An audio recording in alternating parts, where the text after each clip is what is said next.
All aboard! All aboard for the Opie and Anthony show! Never before has one radio show been so extreme. It's gonna melt your mind.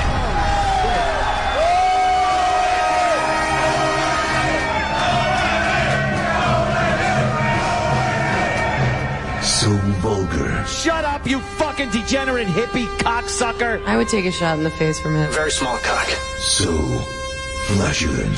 I've farted 3 times since I've been here. I'm like, all right, the Opie and Anthony show. Here we are. Another 4 hours of love. The jokes all end up talking about cock and balls. This is good practice when I do The View. Quite simply, the greatest show in the history of broadcasting. This probably is the greatest that ever existed. You guys having a good time or what?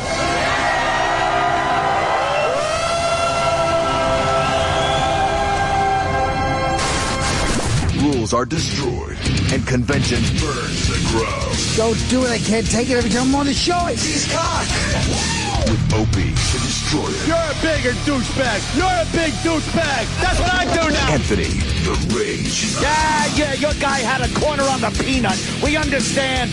I'll give it to your guy on the peanut. And Jim Norton, lover of the transgender. This is why I can't even take fingers in my ass, because it makes me feel like I have to shit. All kidding aside, dicks have to feel wonderful, but I just can't take them. The Opie and Anthony Show. Strap in. Strap the fuck in. This one's gonna hurt. But enough of this palaver. Let's get the show on the road. Forever, you know? And now it's just falling apart. Good morning, everyone. Hi, look at that. Before you know it, boom, Friday. How the hell that happened? Quickly, we're talking about American Idol and how much of a bust it is this year. Yeah. I'm not really watching. I saw the stutterer last night because I guess a lot of people will be talking about him today. But Mariah Carey, who went to my high school, by the way. Yeah, yes, Harborfield. And knew my brothers. Oh. She is so not relatable. Yeah, she's kind of out of touch. She's out of touch. She hasn't lived like a normal human being since she was 20 years old, probably. Yeah. There was a stutterer on last night that we'll get into, and she goes, "What's up with the talking thing? Is it something you're working on?" She had no clue that people stutter. I don't know. What do you mean, what's up with the talking thing? We all know what a stutterer is. Apparently not. Apparently not Mariah Carey. And it's not an easy thing to just work on. Yeah. That's your buddy's wife right there. Nick Cannon, yeah. Nick Cannon? Nick, yeah. And then Nicki Minaj. The Nicki Minaj. That broad. Yeah. She's horrible, too. She's awful. The show's terrible. And then Keith Urban. As nothing. Does he have a little in him? A little bit? It's either Australian or a queeb. Or a quay. Or a quay. Could be a quay. Queeb or quay. He's got the gay voice. The gay voice. He's got the gay gay face. And the gay face. No, we don't know, man. His voice is a little effeminate. Even more than Sam's, if I might say. My voice crazy. isn't gay. What? Listen to that. You didn't hear that, did you? Oh, my God. It's not gay. I said that? You did. A little gay. I don't sound anything like a queeb. Or a quay. Or a quay. Like the loafers or a mo. I think, I don't know. I think the Oprah Winfrey interview, and I love the Eric Logan. He works for the Oprah. Yes. I was bored shitless by the interview. It was more like an interrogation. Was it? Yeah, than an interview. I don't feel that they had a good rapport with each other. No, I think Lance was thinking, this is what I got to do. Yeah. That's like, here's my answers. Yes, no, yes. And a lot of people wonder why Lance is doing this. He wants to compete as a triathlete. Yes. So he needs to be kind of cleared because the guy that's holding him back also runs the triathlons. He's not allowed to ride his bicycle. Oh, no, they took his bike. Oh, no. I remember if I got in trouble as a kid, I couldn't ride my bicycle. He's in trouble and can't ride his bike. His little bicycle. Yeah.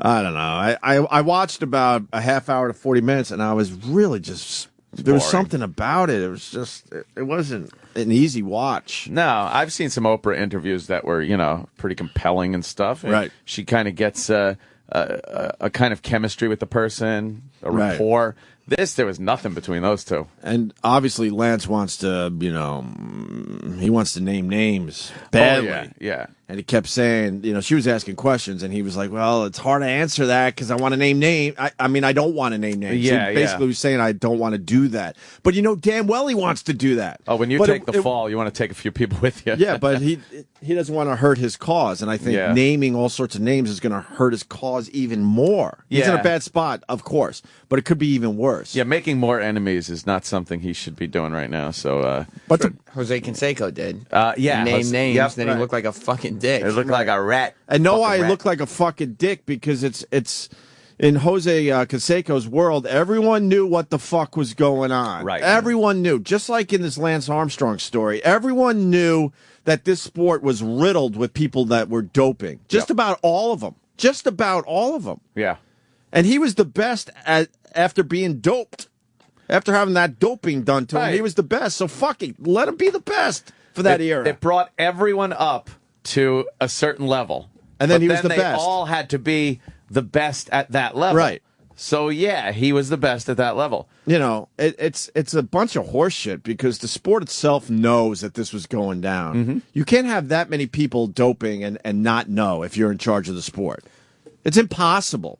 Yeah. Just like with the steroids and all those guys not getting in the Hall of Fame, the sports writers are a bunch of cunts. They fucking a bunch right of twats there. Because now they're like, oh, I'm not voting for this fucking guy. But you knew. If it's your job every day to go to the stadium and write about baseball, you know what's going on in front of you. You're not stupid. They were in the locker rooms. You don't think they fucking heard the players talking and joking about it? And right. shit They saw Barry Bonds' head getting bigger in front of their eyes. They knew, but they chose at the time to we all kind of know, but we're all obviously on the same page here. No one's really going to talk about it. And then when it comes out and some people get in trouble, they're holier than thou. Right. Wow, this for our industry. Hurrah, we can't vote for these guys. Bunch of hypocrites. Yes. And the same thing with this Lance Armstrong. I mean, wow, man. That's a sport that, it was common knowledge. I don't know when it started to become common knowledge. Yeah. But I don't know if the Greg LeMond era, because I remember him. He's the only other cyclist I could name by name. I couldn't name a one. You don't remember Greg LeMond? No.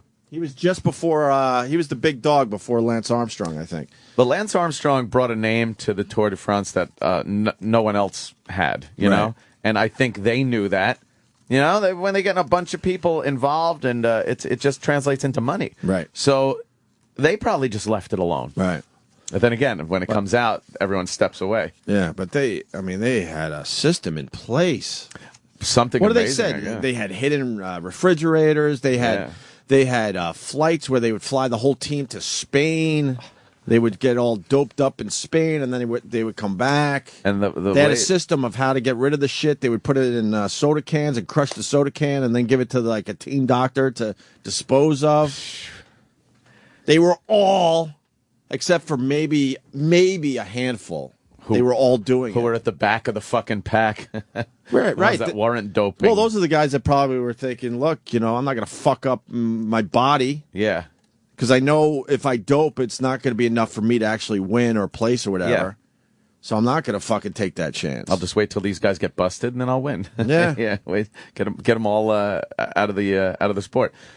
It's just sad because everything you think you know is just bullshit in the end. You like to think that this Lance Armstrong was that much better than everyone. But I think he was, if they were all doping. I think so, too. If they were all doping, then he is that much better. But he was saying, he was asked by Oprah, I guess, if he thought he could have won without it.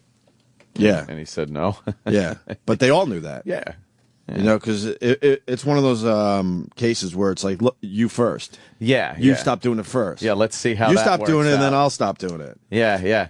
And then apparently the method they had for covering it up had to have been amazing, too. Because that's what I'm saying. They drug test these motherfuckers. Yeah. And nothing showed up. I don't know. Yeah, or was that a scandal? Yeah, I'm not. I'm not gonna speak out of turn, as they say. I don't know. Telling tales out of school. I don't know all the ins and outs, but yeah, it seems a little strange to me, certainly. But this is how the Oprah interview went down in the beginning. You may now express the love that you have for one. The CDs might be mixed up. Which one is this now? That's probably the Bubba CD. Bubba. Just switch that out. Bubba Ray getting married? Yeah. Oh. Yeah, you're right. Isn't it? It's not You Bubba are Ray right, Dudley. look. I mean, Bully Ray. Bully Ray. Oh, Bully that Ray. guy. See, I thought you meant the other guy. No, Bubba no. Ray Dudley. That guy doesn't exist. So he got married to Brooke Hogan last night? Oh, God. Where are they going on their honeymoon? Anywhere cool? It didn't go down. What? Sad story. We should probably get into it later. 'cause Oh, it didn't- no. But he insisted it was real and all. No, it wasn't his fault that it didn't go down. Can I ask you a question? Yeah, sure. Was there a part where they said, if there's anyone who feels that this marriage should not take place, speak now? Listen.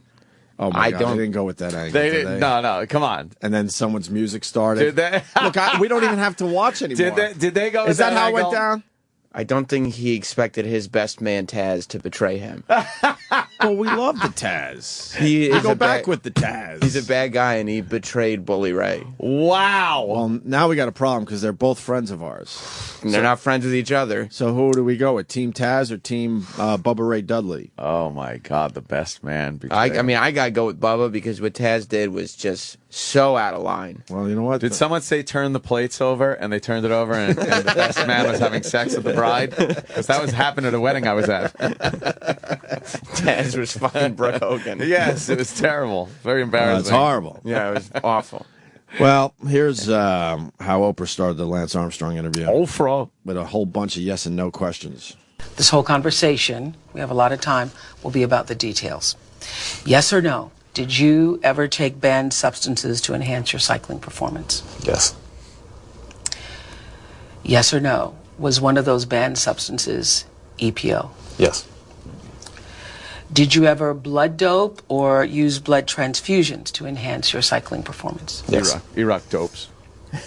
Did you ever use any other banned substances like testosterone, cortisone, or human growth hormone? Yes. Wow. Yes or no?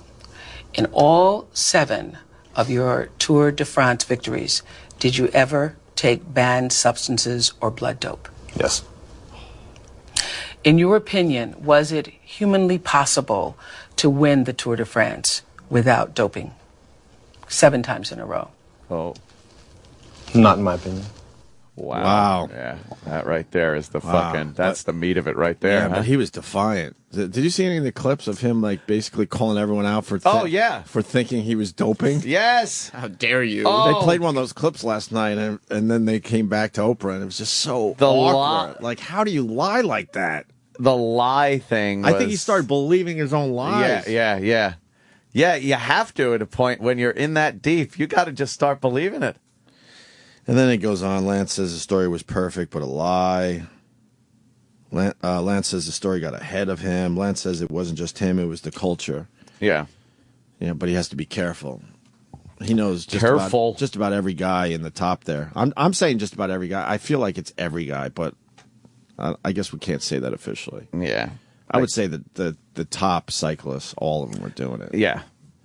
I wonder who the guy was that wasn't doing it. The first guy and how high he got up. I'm surprised. You know what I mean? Yeah. And I'm surprised he didn't rat. What position would he be in? Because he probably knew that even if he did, he would have fell short anyway. Yeah.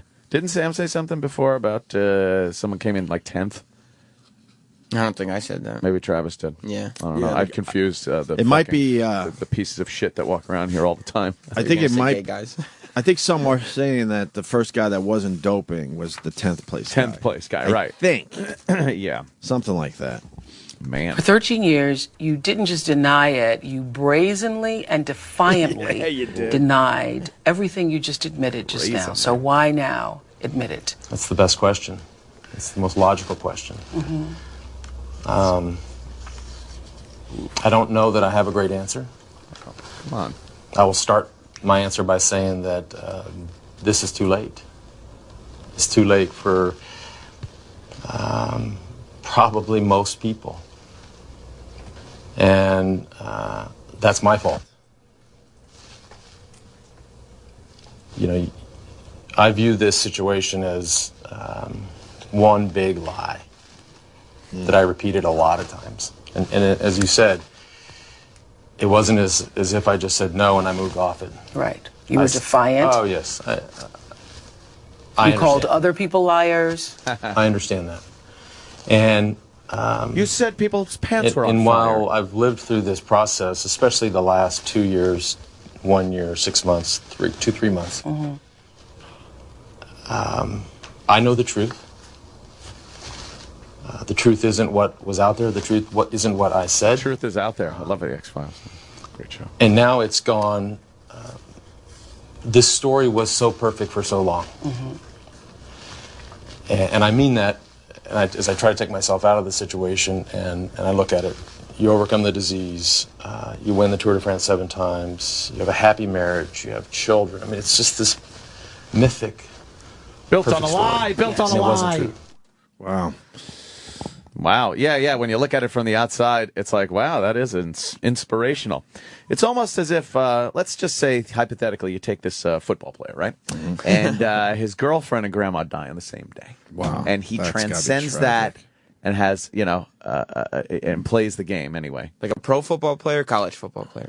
College. Oh. And you're looking at it from the outside, it looks great. But meanwhile, let's just say there's a lie involved. Let's say the guy's a flaming homosexual trying to cover up. You mean a queeb? Or a quay. Oh. Or actually lighten the loafers, or a mo. Oh, boy. With a montage of Lance Armstrong denying doping. Oh, yeah. Oh, can we hear some of that? That'll be way more exciting and entertaining than this Oprah interview. Yeah, let's hear some of that. I want to hear his defiance. And this went on for years. And what's so creepy about this, all the other cyclists and everyone involved in the sport had to watch him do this. And go, you motherfucker. Motherfucker. Exactly. Lying sack of shit. It goes all the way back to what, 2000, probably even before 2007, I would It goes assume, way right? back to the time when he rode that bicycle with a big giant front wheel and the little tiny back wheel. Now that Lance Armstrong's doing all this, I'm throwing my kid's big wheel out. Yeah, fuck that. Fuck that. Fuck the bicycling. Not getting involved with that dirty sport. That dirty activity. Montage of Lance Armstrong just lying to everyone. Let's talk a little bit about doping. This is not the first time it's happened to me. This stuff started back in 1998 when I pissed in the bottle. As I told you earlier, having never taken performance-enhancing drugs, when I pissed in the bottle, there was not EPO in that piss or urine. From our perspective and from what's gone on at U.S. Postal and Discovery and all of those tours, we have nothing to hide. I have never doped. I can say it again, but I've said it for 7 years. It doesn't help. But the fact of the matter is I haven't. He has told ESPN on the record and on camera that back in '95, when the team was struggling, that you announced to the team that you were going to begin doping and you were encouraging other teammates to do the same. What do you say to that account? No, again, complete nonsense. My case, I came out of a life-threatening disease. I was on my deathbed. Do you think I'm going to come back into a sport and say, okay, doctor, give me everything you got. I just want to go fast. No way. You're a liar! How many times have I said it? I'm just trying to make sure your testimony is clear. Well, if it can't be any clearer than I've never taken drugs, then incidents like that could never have happened. Goddamn liar! Everybody wants to know what I'm on. What am I on? I'm on my bike, busted my ass 6 hours a day. One word to sum this all up, credibility. Wow. Oh, wow. Yeah. Wow. Wowee. Yeah. That is some lying going on in that clip, man. There is some lies being told. He was very inspirational for many people. Yeah. Athletes lie a lot. He actually did like spots, like commercial things where he was like, Yeah. ask me what I'm on. Yeah. I'm on my bike. By the way, Deadspin gets the plug today. Yeah. That montage is on Deadspin. Deadspin getting a lot of fucking attention. Unbelievable, right? Did anyone else see they picked the wrong guy from Deadspin to represent them yesterday afternoon on CNN? Fuck, I meant to write someone. What happened? Is there any way we can find it? Yeah. There was a guy from Deadspin on CNN, I think it was on Wolf Blitzer, the Situation Room. Oh, look out. Completely falling apart as he's trying to talk about the Teo situation. He lost it. You could see him sweating. He's panicking because he realizes he's on live TV. He's looking down. At one point, he tries to start answering the question and just like went, I don't even know where, and then had to go, could you repeat the question? Oh, because he was trying to get back chokes. on track. He was in a complete and utter panic. That's fantastic. fantastic. And I blew it because I should have wrote someone or taped it myself. Oh, I yeah, love if we can find that, someone. it's great. Love watching someone choke. If someone out there has a way to get that for us, please tweet us or something, okay? But first, Lance says the story got ahead of him. Oh, but what we see now, or what's out there But didn't you help paint that picture? Of course. Yeah. Yeah, no, I did. Yeah. And So you know, that picture, and a lot of people did. Yeah. And listen, all the fault and all the blame here falls on me. But behind that picture and behind that story was momentum. And whether it's fans or whether it's the media or whether it just gets going. And I lost myself and all that. And I'm sure there would be other people that couldn't handle it, but I certainly couldn't handle it. And I was used to controlling everything in my life. Look, here's the deal. Lance Armstrong is a dick.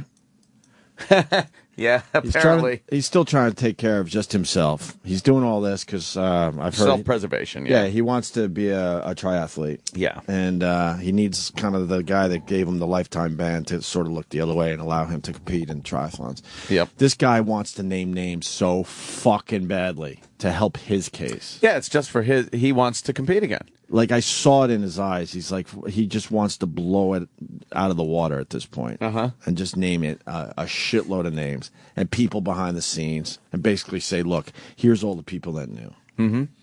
So he should do that then. But he's Yeah, not yeah. doing that because that would hurt him even more. No, he's trying to keep as many friends as he has left.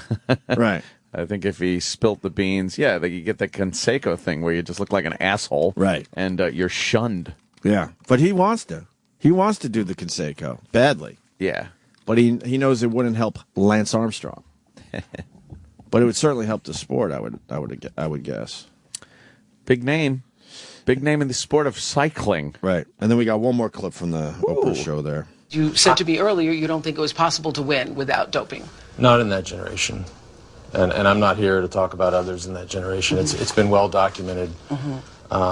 I didn't invent the culture, but I didn't try to stop the culture. And that's my mistake. And that's what I have to be sorry for. And that's what and the sport is now paying the price because of that. And so I am sorry for that. I don't think... I'm sorry. I didn't have access to anything else that nobody else did. Okay. So yeah. Access. Other people.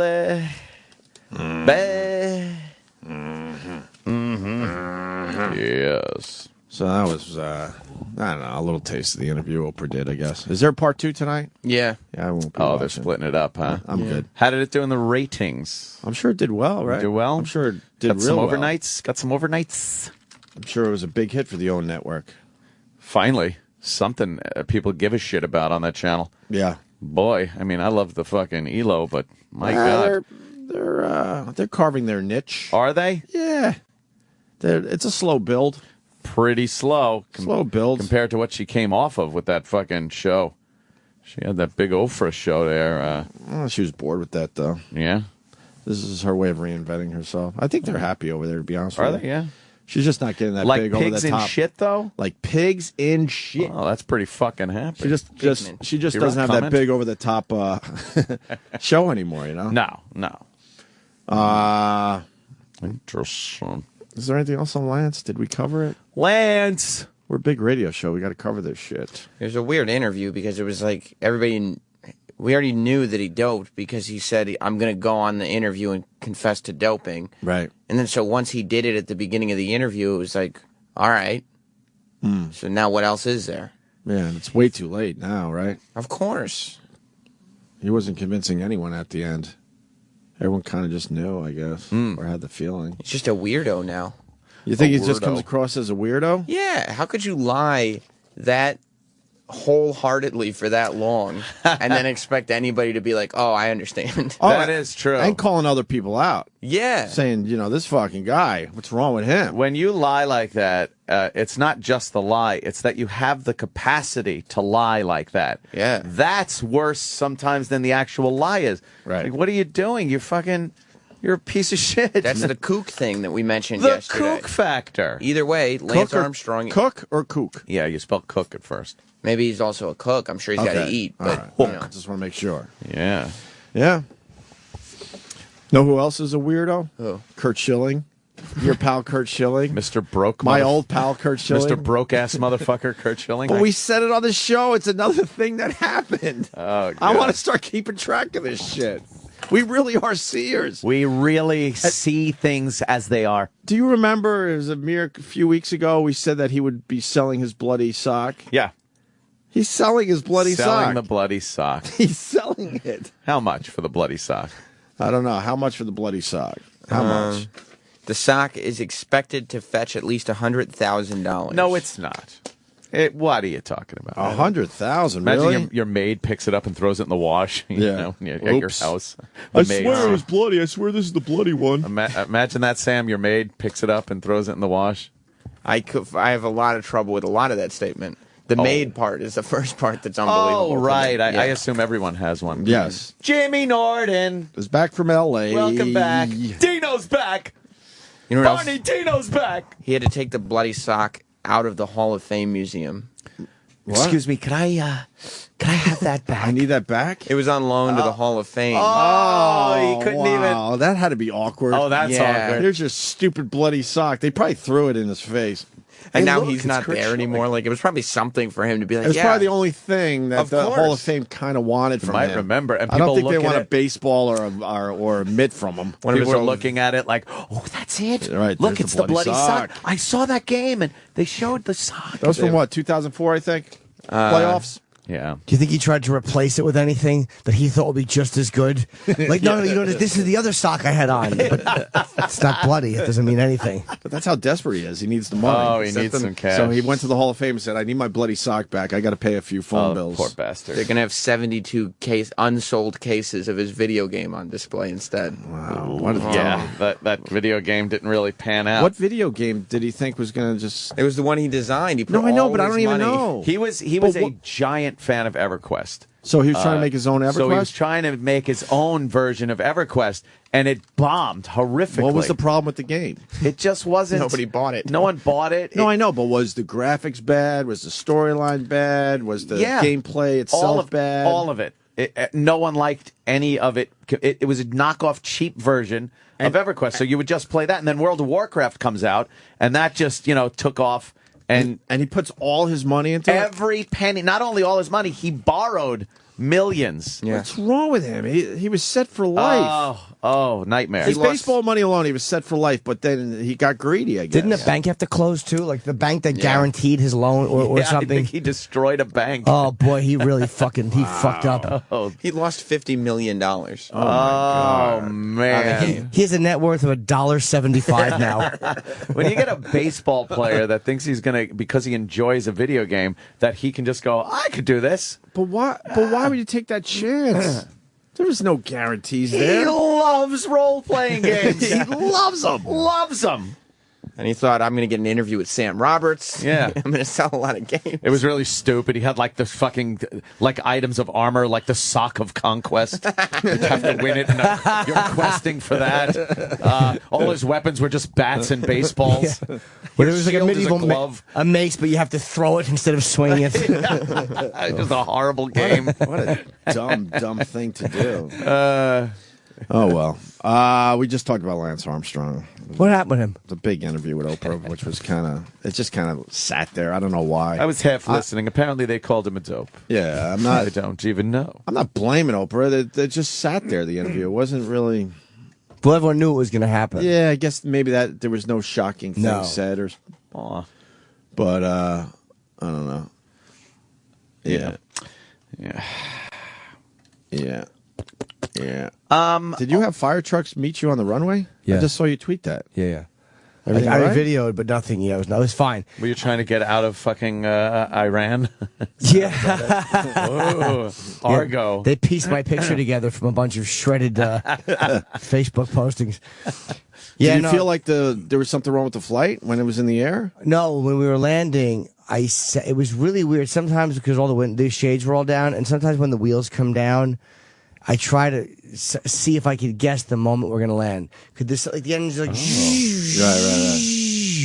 there's that little, Yeah. when you land, and then you hit. And I can usually get pretty close, but it was taking a while. And then I felt like we were going back up a little bit. I felt it. And I'm like, it felt a little weird. But then we were going, I guess we were still flying, and the flight attendant, her phone went like, doong, doong, and she answered it. Shit. And I'm like, that's never happened on a flight I've been on. There's something wrong. But I wasn't nervous because we were probably 1,000 feet in the air. I wasn't nervous. 1,000 feet in the air. Oh, man. Because you're always 1,000 feet in the air at some point before you crash. Well, yeah, that's a good point. Jesus, Why weren't you nervous? I'd be out of my mind. No, because we weren't. I just didn't feel. I don't know. Cause if we weren't plummeting. We were landing. They didn't tell you what was wrong? No. Well, she didn't tell anybody. I happened to be in the second row, so I heard her say to the flight attendant. I have very good ears, and she goes, "There is a problem with the fuselage." She just said, From The Odd Couple, by the way. There was a mechanical problem in the cockpit, and they said it's all straightened out now, so we're going to land, but they're going to fire trucks meet us. Nobody else knew it was happening. What plane were you on? What kind? 767, the American, but they're older now. They're older planes. Yeah, They're getting they're up there.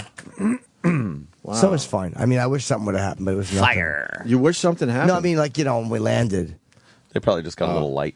Were you hoping to go down a slide and go, wee? That would have been fun. Yeah, and then have to argue about leaving my laptop up there. Not happening. Not happening. Not happening.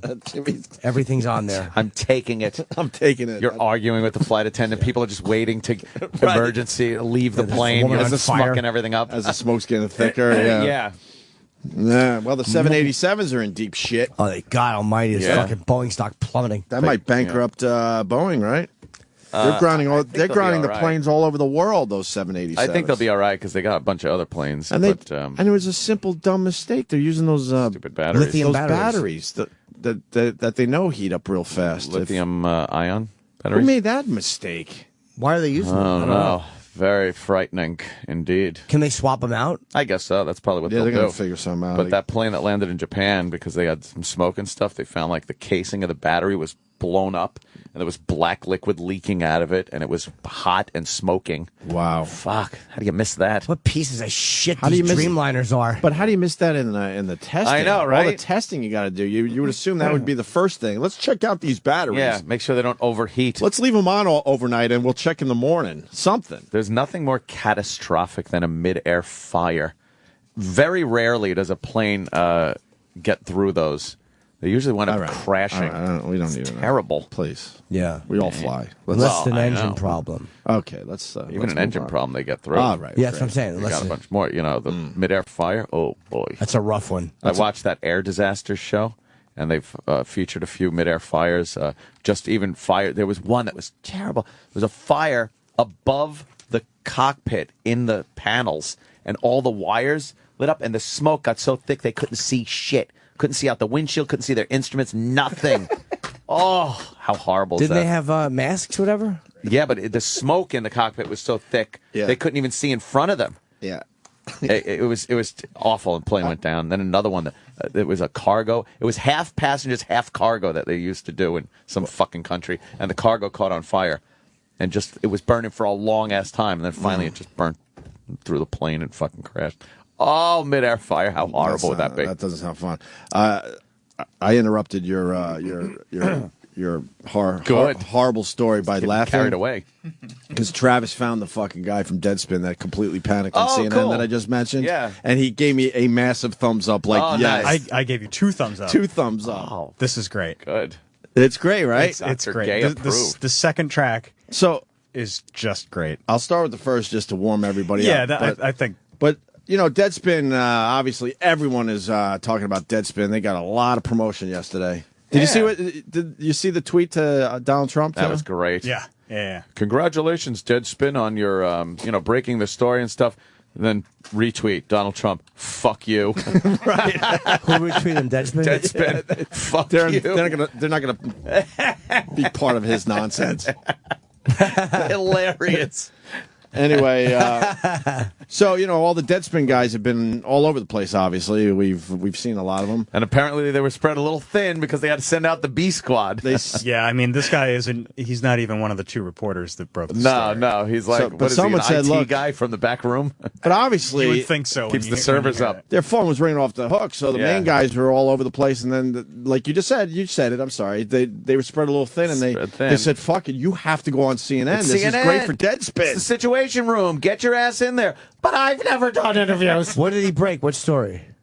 The Manti Te'o. The Te'o story. I'm very unfamiliar with it. We're experts. Ask us anything. Now. And yesterday we didn't know shit. I read a little bit on the plane from the paper. Apparently, this guy who wants the Heisman, he's got a weird name with an apostrophe in it. Very hard to hashtag, by the way. Yes. Manti Te'o. Said that his girlfriend was sick and had died, and she was some online hoax weird thing that his teammates suspected but didn't call him out on, and they began coming out and saying, yeah, we figured this once all the press coverage began to happen. Right. And there's a picture of her in the paper today. The girl who he was saying was his is alive. Right. My guess is that he's a homosexual. All right. Jimmy? That's my guess. Jimmy? You might be the third person to say that in this room. Let Sam read through the Opie and Anthony Manti Te'o facts checklist that we put together yesterday from no knowledge. We knew nothing when we came in yesterday. We knew nothing yesterday. Not one piece of info. And this fact checklist almost went viral yesterday. This is what... It was on the cusp of going viral. We spent over an hour pawing through what we knew, the facts, researching, checking, cross-checking about this situation. Well, yesterday, Jim, right before the show, me and Aunt looked at each other like, you know anything about the Te'o thing? I'm like, I don't know. Do you know? No. All right. So we went on the air and we broke it down. We have no idea. Within an hour and a half, I could say I was an expert on this. We knew everything. And with that, we have our checklist. My first thought when I heard that he had a girlfriend that didn't exist, that he's gay. All right. First thing I thought of. Let's go through the checklist. That's on the list, but we'll start with the top. His dead girlfriend doesn't exist. Right.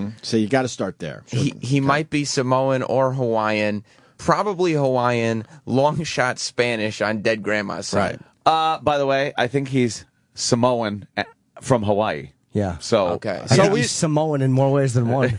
So we got that one right. He puts the Mo in Samoan. We got that one right. Yeah. Also a fact, the internet is a thing. The internet is indeed a thing. We learned that yesterday. We think it's a hoax, not the internet. Right. Slight chance. This is yours, Jimmy, right here. Go ahead. Okay, good. Slight chance he's a bit light in the loafers / Mo. Okay. Also, there's a small chance that he's a queeb or a quay. Yes. But of course, we don't know, and obviously there's nothing wrong with that. Right. Another fact, everyone loves to catfish. Everyone loves doing that catfish. If we stop thing there these days. for a second, the catfish people are beyond happy. And they were in here. They're great guys. How many people are going to be watching the catfish documentary now that didn't see it the first time They're around? just saying catfish on the news all the time now. But this is what amazes me. These guys on CNN, all of them. I watched all three. They had no awareness of that documentary. How are you in the public eye doing a news program and not aware of? They're all idiots. And when the movie came out, it got kind of a nice buzz, and it was a different type of subject. And now they play that movie on MTV every 2 days. Right. Yeah, because they have the TV show. But they're like, this is the first I'm hearing of it, and I hear there's a documentary. I'm like, wow, what is this catfish? What is this catfish? But anyway, all right. So everyone loves to catfish. There's a lot of red flags here. Yeah. It's on our fact list.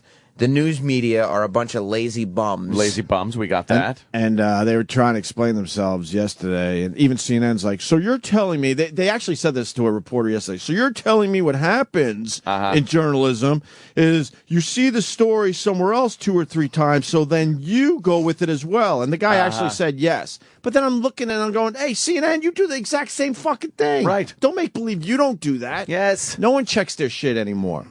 Especially with the internet. You see it here and there, you're like, oh, it's got to be true. Well, let's put it on our page. Yeah. They don't do that on the newsroom. No. When he talks, we get douche chills. Yeah. That was when he was giving his little speech about his girl. I've not heard it. Oh, it's embarrassing because he knows it's fake. Oh, it's terrible. He's a kook either way, and that's in bold. Well, you did write cook at first. That was just a quick typo. Yeah. All right. But now it's right. Regis must be mad. Very big Notre Dame fan. Yeah. I love it. I don't care if he is a queeb or a quay, Gelman. Gelman's a queeb and a mo. We're done with the word if. So this was an hour and a half into this, Jimmy. We finally said stop. We're not saying if anymore. Yeah. It's like if he knew about this or if he knew. Yeah. What a fucking liar. Yes, Well, a liar. That's actually covered in the final fact. What is it? He's either a liar and / or a complete asshole. Or a mo. Right. So maybe Mo was covered earlier. right. Yeah. So maybe he's a Mo. He's a Mormon, so you can't explore the Mo in most cases. So now you're like, well, everyone sees me without a girl around. Oh my God, this internet thing is perfect for me. I'm going to just fucking go with this, and then it'll keep people at bay. I was listening to Ron and Fez yesterday on the way home because we had done, I believe, over a half hour of extra radio yesterday, if you remember, Opie. Oh, we sure did. And that was to avoid Barry. Yes. So just get Barry outside the studio. We'll do a lot more radio for everybody. So on the way home, I was able to listen to a fantastic 8 minutes of the after show. And I was able to listen to The start of Ron and Fez. right? And they were talking about this very subject. And the way Ronnie was talking and what I got out of Ronnie's very perceptive, very intelligent man. I was leaning more toward the fact that this guy is a Mo. You were about to give it up yesterday. Quay. I know. But now, that's my number one guess on this one. Well, Gay. Of course. Now, Gay. I'm Why would leaning way against that. Why? Why? Because there was a report yesterday of a Notre Dame teammate saying that we saw him with girls all the time. Yeah, but seen him with girls on campus, which made him doubt his shit. girlfriend story. Right. That doesn't matter. Fag hags, they call You them. hang out with the girls, you date, you court for public, you got to Right. do For the that. public image, especially you go But for he's the like, Heisman ew. Trophy. You're a Mormon. He's fully aware that Another think he's just crazy. another roommate while he was with those girls heard him just saying ew, ew, ew, ew the whole time. Or open your legs farther. I want to throw the football in like the commercial. Right. Like at the tire swing. She wants to use her cunt as a fucking football We aimer. get it, Jim. Sorry, I just wanted to say cunt. You're right, I wasn't done. But he has an internet girlfriend for 4 years, and he doesn't want any physical contact. It's It's bunk. nonsense. She was in the hospital dying of leukemia. He never visited her, Why but would he he? has He's this. busy. He has this great love for her. She dies. Nothing was sent. No flowers were sent. He didn't go to a funeral. There was no funeral. He didn't know about it. Didn't know where she was buried, so he could kneel by the graveside and stuff. This is a guy who's trying to cover up questionable sexuality with a lie. Or he's just a compulsive liar. No, Or he's because one of these here's asshole why. compulsive Here's why. liars. Mormon. You got a Mormon at a Catholic school. Shunned if he's gay. The father helped him out by saying a story about how they had been to Hawaii together. Right. How they went to Hawaii You together. think the father was all in on this? Because the father wants to cover up the fact that his son... Jesus Christ. You pissy-eyed faggot. It's like there's nothing wrong with being gay in this day and age. Damn but, right! But in his situation, it certainly would be a problem. Right. In his situation, it's Mormon, a problem. Catholic school, like you said, and going for the Heisman Trophy. So he starts getting these urges. He wants to cover this shit up. And the best way to do it without having to touch that yicky vagina is saying that you got a girlfriend and you've met, you've hung out, you've done this, but mostly it's online. And you why know would what's he great? Say, why would he say she died and not we broke up? Yeah. Unless he's a compulsive liar. Well, I'm sure he's not. Even if he's gay, he's a compulsive liar who's also It's gay. Was he told yeah. that she died, or Yeah. His brother called him. so maybe he knew everyone was on the scent and he had to end the No, I whole don't think thing. so because no one was questioning. This is the anything. weirdest fucking story, What a man. attention whore. Yes. I spent most of that's the how I day think it is. watching the coverage on this and just trying to figure shit out on my own. Nah, It's no one- so weird. No one was questioning. Nobody gave a shit until she died 6 hours after his grandmother The died. and grandmother it became died. This giant So story. his grandmother really nobody gave a dies, shit. and then 6 hours later, he gets a call from his brother saying his girlfriend died of she had leukemia. You know what? I feel what that's about. He's like, okay, I can't just say she died because people are going to be reading my emotions. So I'm going to piggyback it with my grandma dying, where I'm really feeling, I'm feeling fucking emotions. So he here. can fake it better because he's Right got now, the- I throw the girlfriend on top of it, and then they're not going to be able to read me when I'm on TV talking about this because I really am distraught about my grandma dying. Mm-hmm. You know That's the what's- only way it came out that way. Good cover story. What's audio great of is this guy? I've not It's like heard Argo. nothing. if I've he's heard not nothing. if he's not gay, he's just a crazy liar. now everybody thinks he's a crazy liar, and they still think he's gay. Still think he's having gay. a miserable time. Wow, I'm just kidding. And his NFL prospects are, they said, I quote, dropping like a rock. Oh, my They God. said that on TV You this just morning. watch your fucking career go Because he's down there in shitter. Florida going through all the motions. Wait, is he what still is it, playing the or no? combine? No, it's over. He's Oh. he's gonna he be was supposed drafted, to though. he was supposed to go 6 to the Buffalo Bills is about where all the experts were saying. I'm certainly not an expert. All I do is see what the experts are saying and then I repeat it. Yes. Totally. But he was supposed to go 6th, and I guess that would be like the Bills. And now they're saying Bills. I think Travis was telling me now they're saying he'll be lucky to go in the first round at all. Wow. But someone will take their chance with him because he's a very good player. All right, you want to hear the Deadspin guy? And then we got to update our Teo facts. We got a whole fact sheet, and then also something else I just remember we got to play. A caller got through to Mike Francesa. Do you got it? No. Oh, no. What Do you got happened? it? I can pull it up real quick. Yeah. Oh, no. What happened? I think we got to play that first. Okay. What hang on. happened? It's hilarious. I love And when let me Mike tell you gets told. something. Mike Francesa is just a fucking dick. Come on. Because there are times you should just go with this shit. He wasn't going with it? No. He is a fucking ornery cunt, isn't he? They need water. He just gets so upset. Yeah. You know, there are times, sure, some of these assholes will get to you and then make you upset, but something like this, just go with it. Here's the clip. I don't even want to give it away. I'm pretty sure we're talking about the same clip. Yeah, I would imagine we are. Oh, my God. Yes. Vinny and Rockaway. No, that's a player who said that. So, again, he didn't put his name on it. Vinny and Rockaway. What's up, Vinny? Hey, Mikey, how you doing? Good. What's up? What's happening? Big fan. Just got a question. If all this the speculation that Manti Te'o is a homosexual, do you think he's the greatest homosexual linebacker of all time? What a stupid question. I mean, just, you can't make it up. Guy, actually sat on the phone like at least a half hour, 45 minutes to actually make that contribution. Look, that's the best he could do. He certainly laughed a little bit, but then had to go with that angle. It's like, why wouldn't you just lose it and go with that for a minute? Homosexual. I love when these guys do I this. love how much people love messing with Mike Francesa. Yes. And I know we certainly share an audience with him. Probably not a huge share, but there's certainly people that listen to us and then listen to Mike Francesa. I just want to say this show loves when you guys do that. Oh, yeah. Send them all our way because it drives him nuts. Waiting 30 minutes to ask if he's the greatest homosexual linebacker. He laughed, though, man. He He thought that was very funny, but then he had to be Mike and be And then like, he goes, oh. he waited 30 minutes. Yeah. You wait 30 minutes to Perfect. say something like that on a radio show. That's well worth the wait. That guy was like, yes, of course, I would have waited 2 hours to do that. Score. Yes, that was fucking great. The greatest homosexual linebacker ever. He should answer the question. Oh, that's good.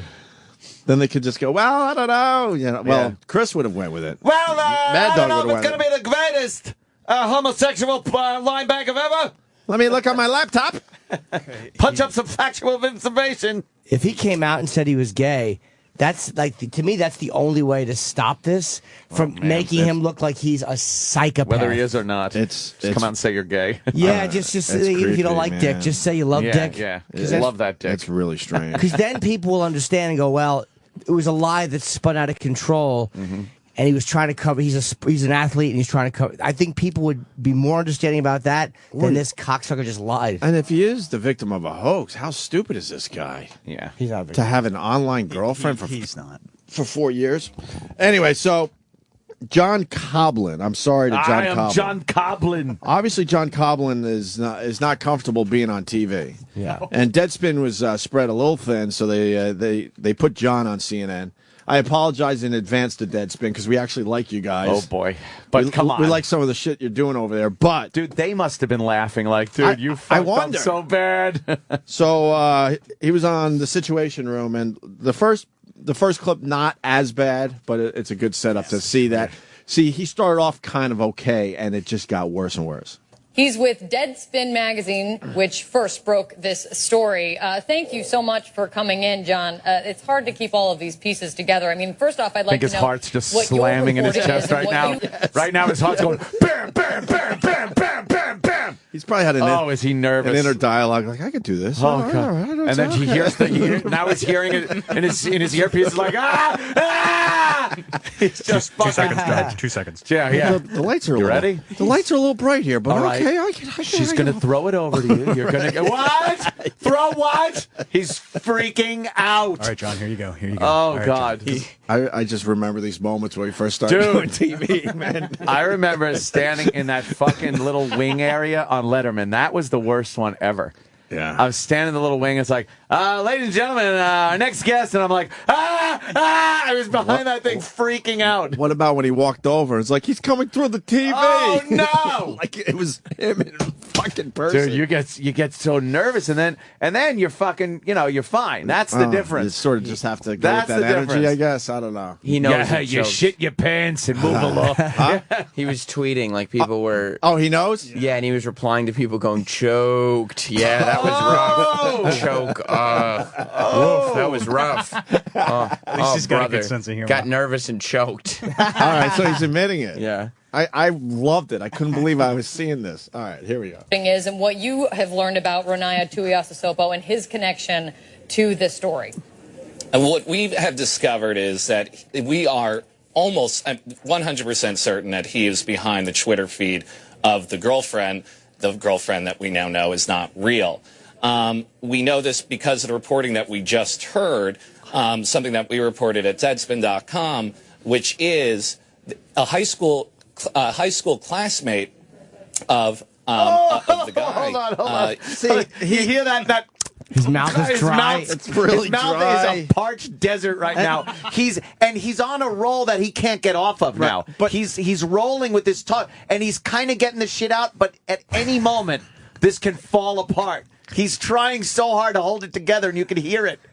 You can hear it. Didn't you just say of the guy? The guy, the girl, the girlfriend. The wheels are wobbly right now. Yes. They're going to fall completely off. But Oh. he started out okay. Yeah. Okay. He's answering the question, and I know everything about this story, and I'm Yeah. completely lost. Yeah. He's not making a good presentation, but at least he's But he's trying to getting hold it together.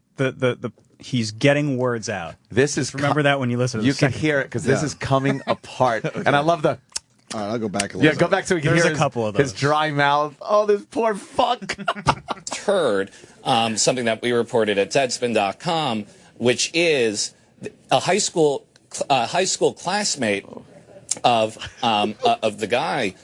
He is Of the guy, isn't How that? about you just say Manti? That's Teo, right? Yeah. Of the guy? Let's go, classmate. Up So now, was he talking No, about? he's talking about the roommate? Oh, okay. the guy who. Oh, the created guy. profile. Okay, I gotta go back We'll give him. Throw him a bone there. Confusing name. reporting that we just heard, something that we reported at Deadspin.com, which is a high school classmate of the guy.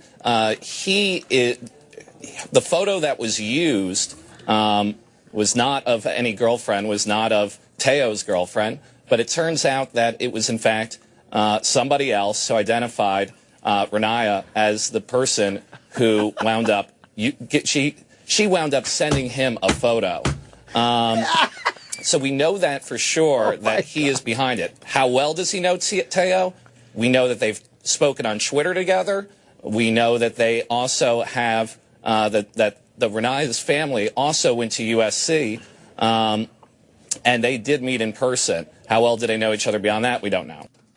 So he comes back a little bit. It's a little bit But of a run-on sentence. Huh? Any one of us in this room would have done a better job. Right. The wheels are definitely falling off. But here's the clip where. Oh, that's not the fall apart clip? No, that's no. sort of giving you the whole vibe. Like he was kind of okay, then fell apart, then brought it back near the end there a little bit. That's only because it's like when you push a go-kart down a hill. Right. You don't have any control of it, but it's going straight for a little while. Right. Like you could tell at any minute, one distraction, he was fucked. Here we go. Strap in. And now, yeah. Oh, this poor motherfucker. And you could see him sweating and looking down, and he was basically praying that someone was going to give him the hook. It's okay. It's only the biggest story of the day on CNN. Right. all Everyone's right. watching.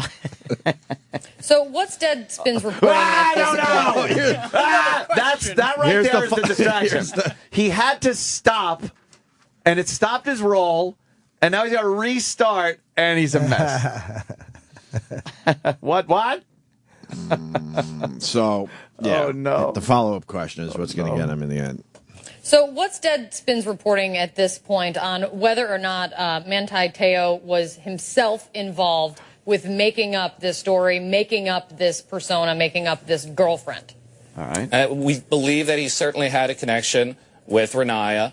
And how beyond that, I mean, there are a lot of red flags. I mean, the fact that, the fact that Renaya and Te'o, they A, know each other, and B, the fact that what wound up happening is we have Te'o who wound up, Te'o wound up,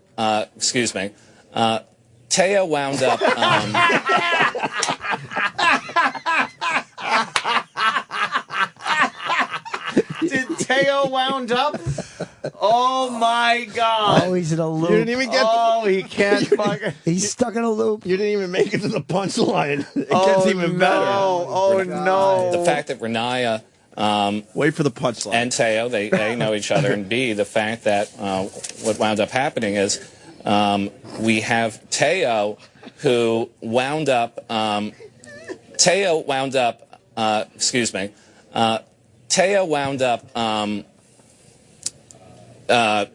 I'm sorry, could you repeat the question one more time? I'm sorry about that. I was just asking how much you think that Te'o was involved with making up this girlfriend. Yes, the fact that there is plenty of evidence. I mean, there is some evidence insofar as the fact that Te'o, first of all, they absolutely do know each other, and we also know that Te'o has he came out and has called it a hoax, so he wound up denying it, but beyond that, not entirely sure. And the guys who wound up reporting the story, Jack Dickey and Tim Burke. Oh, wow. That was atrocious. Oh, did he lose every bit of concentration? And they got this big scoop, so they don't want to. Yeah. And Te'o. Do you think she knew he's panicking? Oh, yes. They were probably It's the easiest question. I would have Do you loved, think Teo's in on it? Dude, I would have loved to have been in the booth during that, where the producers, they probably were cracking up, going, look at this fucking guy, he's losing it. I like when he says insofar, which insofar just has to make words come out of his mouth. Te'o. Or when he goes, yes. Yeah. Got it all together now. She tried to help him. She's like, oh, so Okay. did they know? Yeah, yes. Yes. Here we go. Indubitably. Back on point. Wow. I saw that yesterday. I couldn't believe what I was seeing. Like I said, What a nervous Nelly he was. We had to play that Deadspin. Wow, I'm sorry. fantastic. I'm sorry. Fan-fucking-tastic. Well, we'll take a break and then we'll get the latest on the Te'o story. We got We'll compare our bullet points here. Well, let's compare what broke in the news yesterday, post our show, and compare it to our checklist, and see how far ahead of the curve this program is. Okay, we could do that. And, Also, we got meantime, Josh Gad coming in, Book of Mormon guy, who has moved on, and he's on 1600 Penn. Yes. And Dominic's coming in. Dominic Monaghan. Monaghan, yes. Oh, of course, from not the Hobbit, is the Lord of the Rings trilogy, and Lost. Drive Shaft. Drive Shaft. He was one of the members of Bass Drive player. Shaft. Wow, really? Yeah. Main You songwriter. all, everybody. Nice. Oh, that was his song. Terrible song. Yeah. You all, everybody. Yeah. Isn't he married to Kate in real life? All, No, everybody. they dated for a long time. Oh, they did. Oh. And then we got the stutterer from American Idol that everyone else is talking about, so we'll fucking do that. Well, not live. Huh? We have a recording of that person. You had to say that? Oh, sorry. We could have. Was that a tease? Yeah, we could have made believe we had the stutterer in. Damn it! This is the Opie and Anthony channel on Sirius XM. Thanks for calling the Opie and Anthony FU line. Here's the latest batch of FUs. Fuck you! Yeah, I'd like to say fuck you to my little dick, you asshole.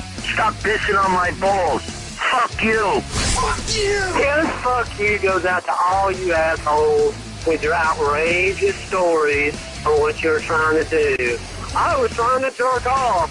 I was trying to fuck my husband. I was trying to fuck a hamster. You were not. Shut up. fuck you. Fuck you. Yeah, I want to say fuck you to AIDS.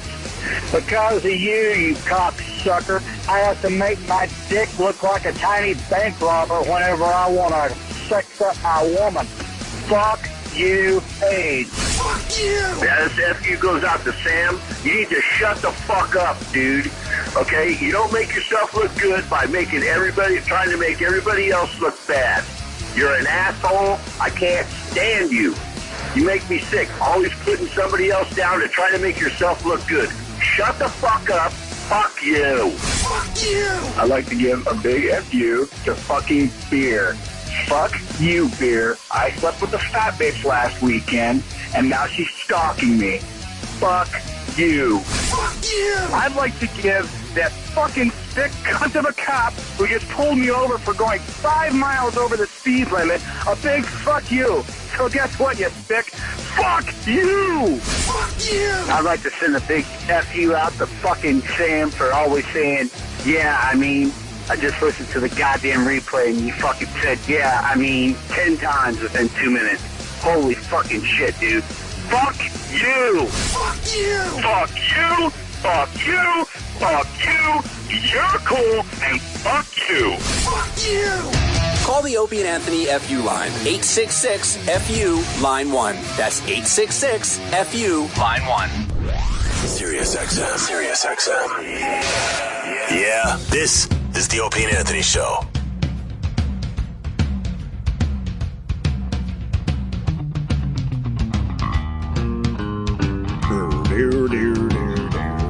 It's Friday.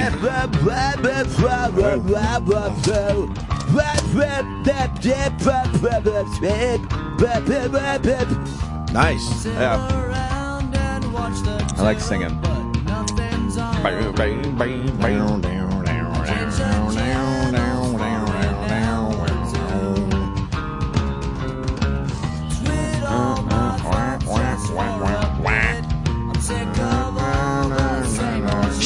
Then when they used to go on the radio, sick of all the same old shit, and they would cut it out because you can't say,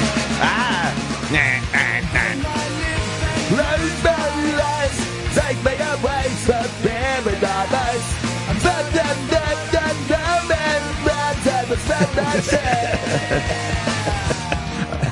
You started that years ago. I can't listen to Green Day anymore. I know, I can't either. Oh, boy. Like he needs to blow his nose, right? Yeah. He was in This Is 40. He had a little cameo. He did? Yep. I still haven't seen that movie. He went to the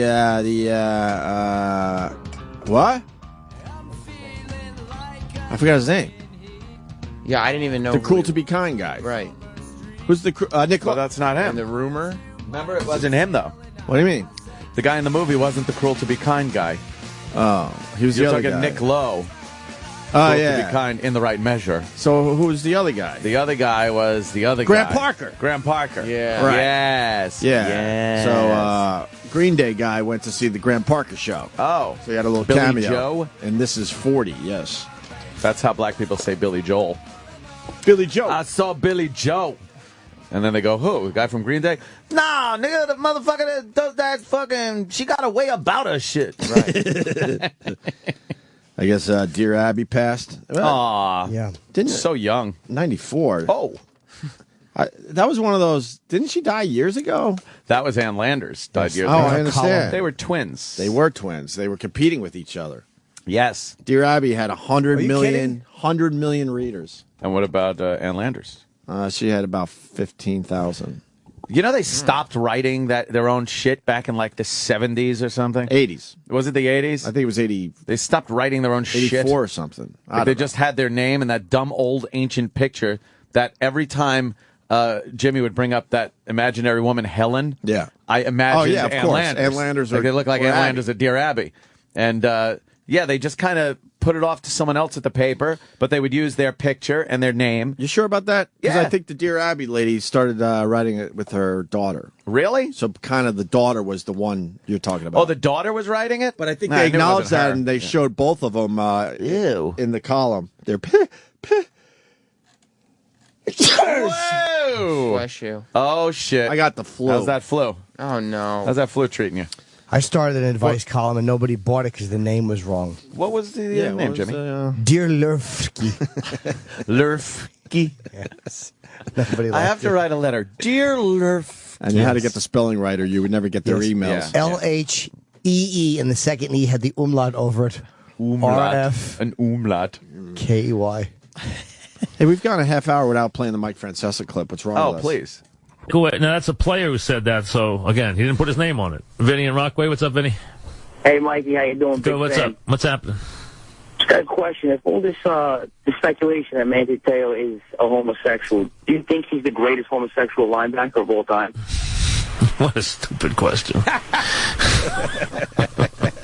I mean, just, you can't make it up.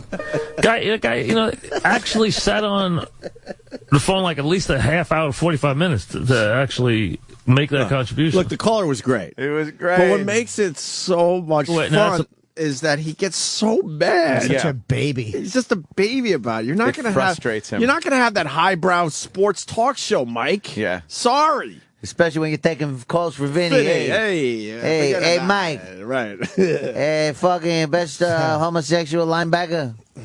He laughed, though. The You laugh think he was a Peter gives him Puffer? away. The laugh totally gives him away. Like, he thought it was funny. He finds jokes like that funny. But then he's like, oh, wait. Yeah, uh-oh. Mm-hmm. All right. At least he was awake. What's the latest on Te'o? Te'o. By the way, when Scott and Todd do that Te'o fucking parody, could we have it? I recorded today to see if they did, and they didn't, and I'm checking today as It's well. Friday. I know Todd had to have done it. You know Todd is going to do the Te'o fucking... Either that or the hot version, Buster Poindexter. What do you mean? He uses those two songs all the time. Okay. Oh, he does. Oh, he has go-to songs? Yeah, oh, yeah. That he uses for his parodies? I didn't know like that. Te'o. Yeah, Te'o? Yeah. Oh, yeah, well. I think... As soon as they do it, I'll bring it in. And you can't even, try to imagine what he's going to say in the song because he shoehorns in so badly that it doesn't matter. He can just make up anything and throw it in. So someone should just listen to their show all day long because it's going to hit today. Oh, it will. The big song's going to hit today. Big Friday, we're going to be playing a song party. Te'o. Well, here's the latest. Imaginary girlfriend in my bed. The girlfriend died. His girlfriend died.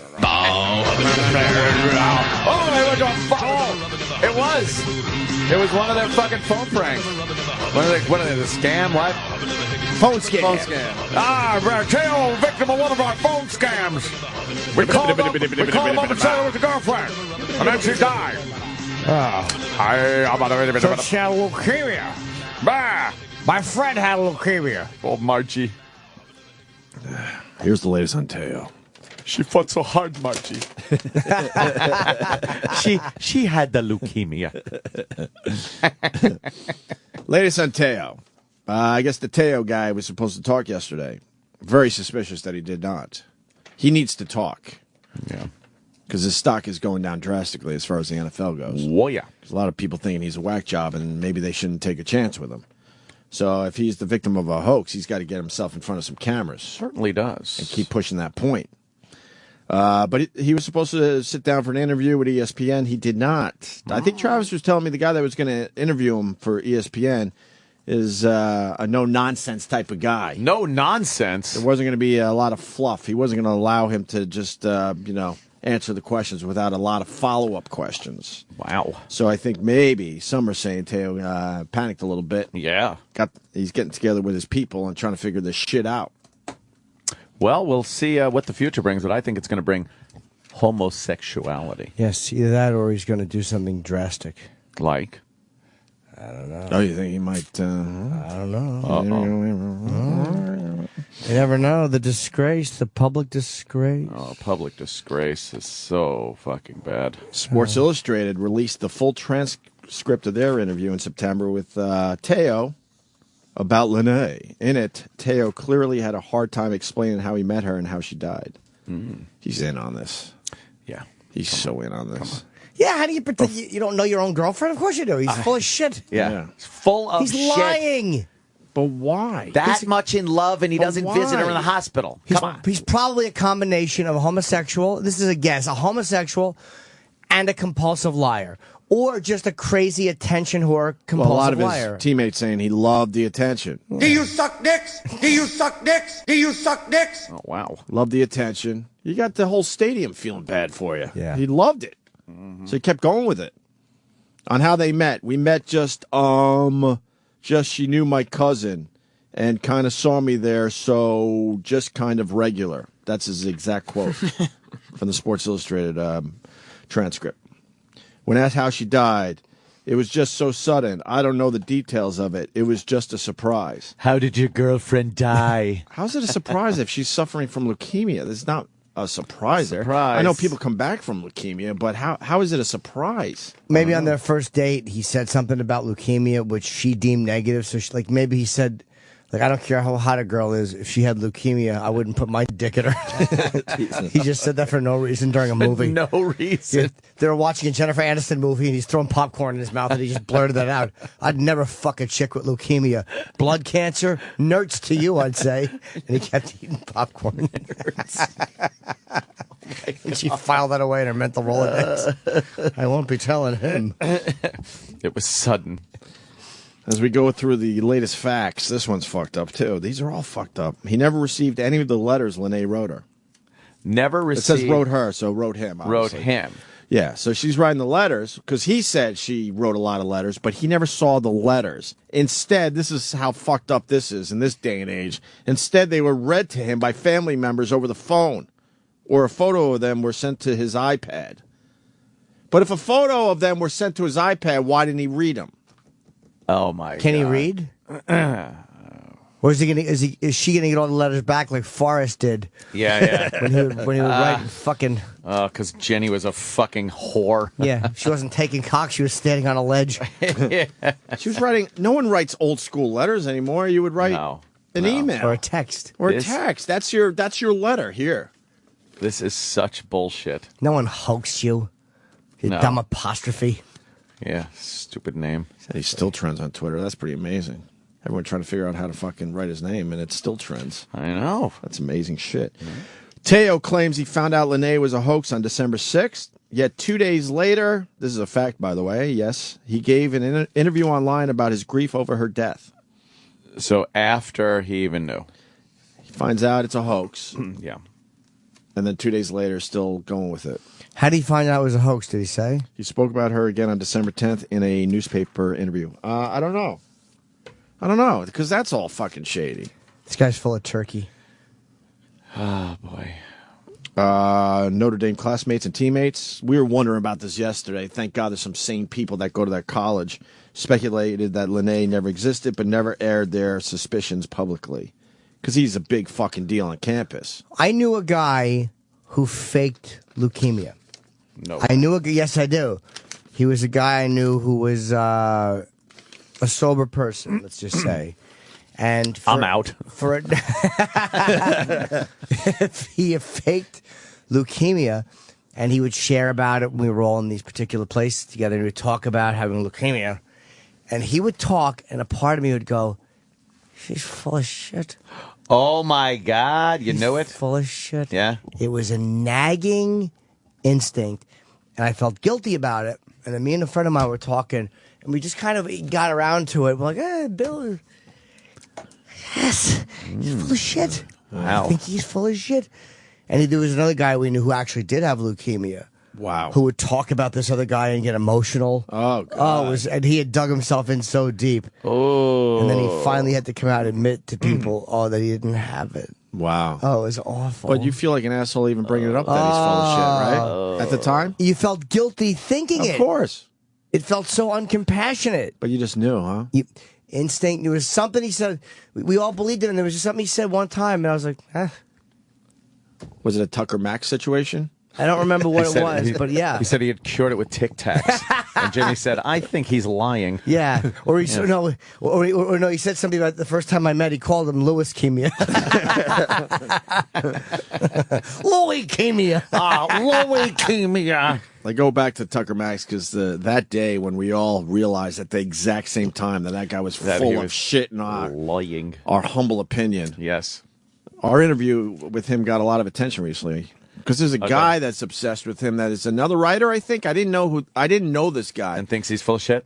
Oh, he goes after him all the time. So then some of our listeners turned him on to the interview, and then he retweeted the interview that we did excitedly. He was loving the fact that someone else was on the same page. Onto his hijinks. If someone knows the guy and who he is, because I really did not know who he is. He had a lot of Twitter followers, so he's obviously somebody in the entertainment business. And I wouldn't Help me out care with that he story. made. If he made stories up, I could care less if they're entertaining. I just didn't like being talked to like an idiot. Like Right. if Tucker, if you created some funny stories, great. Right. That's great for you. You're a good writer. Right. Yeah, but it was so uncomfortable how much he was just fucking lying to us. Oh, like in we're- our humble opinion. like we're douchey- Unfortunately, we have to say that. Yeah, but like we're douchey frat boys. Oh God. Where's the tape? Well, guy laughed so hard and fell, and the tape fell out. it fell in the and it duty, was- and stupid. it fell in the. Did he say No, that? but I'm just, you know. okay. Then the tape was ruined, and I don't have what? What? Huh? Right. What? It was hard to fuck up a VHS tape. It really was. Yeah. Oh yeah, 'Cause he said it was fell- VHS, right? Fell out of the closet and then the fell tape onto popped the out, tape, and and like, it what? broke, and we couldn't fix it. We were so uncomfortable. It was such a bad lie. Right. Good. Do that shit with the Morning Zoo somewhere. They'll go with it. And the for you. motorcycle hit the side of my car, and the glass broke, and it went into my eye, and eye it patch. scratched my Eye patch eye. situation. Is that why you're wearing the patch? Let's see it. No. An hour later. Well, yeah, I didn't get hurt. Oh, did we wear him down? We're good. Oh, yeah. We're good. Fucking, I watched First 48, and I watched some of those detectives interrogating guys, and I'm like, they're all right. Yeah, we're But better. we fucking are relentless. E-Rock, have we played Brian? I didn't even know his name. Brian. I don't know a lot of the Eye old Patch interns. Brian. Eye Patch Brian. Have we played that in a while? No. We might have to build a whole special around it. Yeah. Yeah. And then there was Luca. Remember, she lived on the second floor. And I know, No, E-Rock, no, he we've was done a this mobster. bit. Oh. I know we've done this bit a lot, but these are our go-to bits that make us happy. Yeah, We had an intern that used to come in with like black eyes and shit.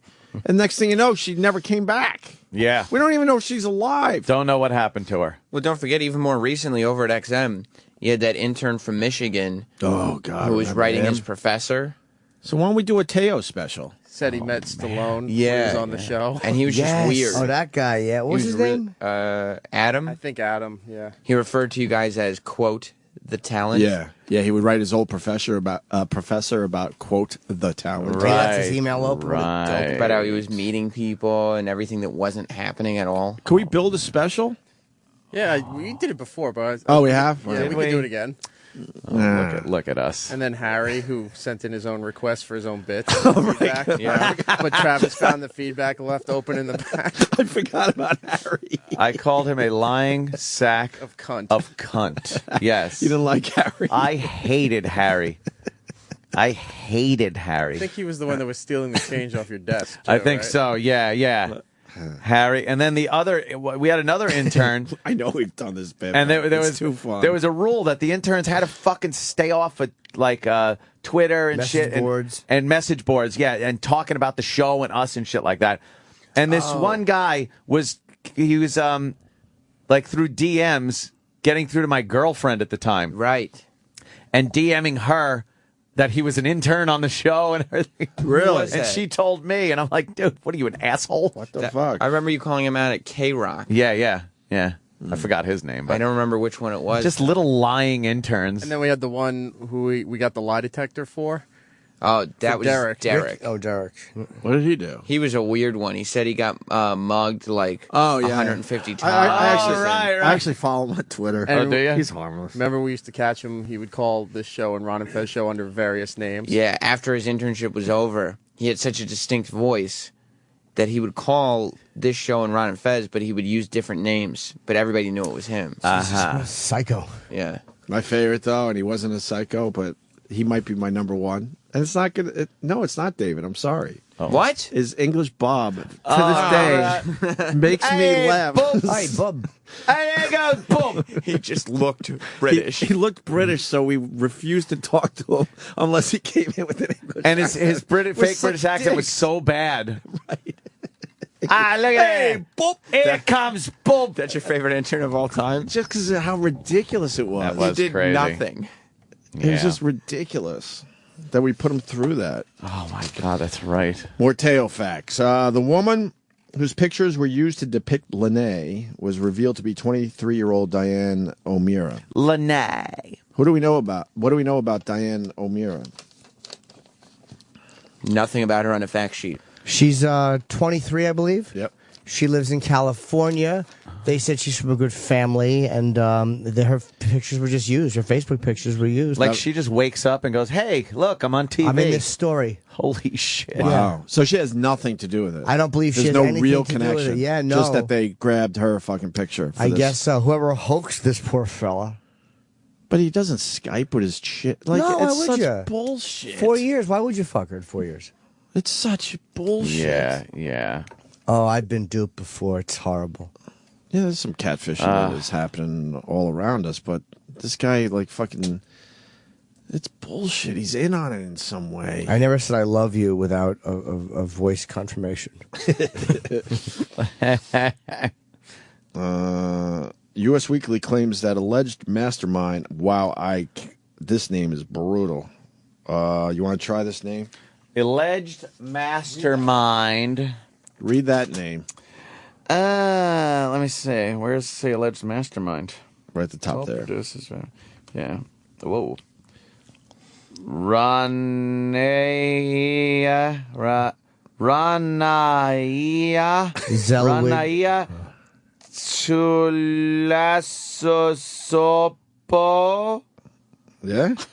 It's better than I would have done. I don't know. I would have said Ranea. Tuyasasakapobo. Auditioned for The Voice and had a sob story about being in a car accident. He told producers that he and his cousins started a Christian band and were involved in a massive car accident while on their way to perform at a youth conference. You know what? I'm going to take back. I don't think he's gay, or I don't know if he's gay. I think he's just a compulsive fucking liar. Yeah. Teo? I think he's just a compulsive. Yeah. It's a pure guess. He loved the attention. Yeah, if he might be gay too, but I think he's just a compulsive liar on top of it.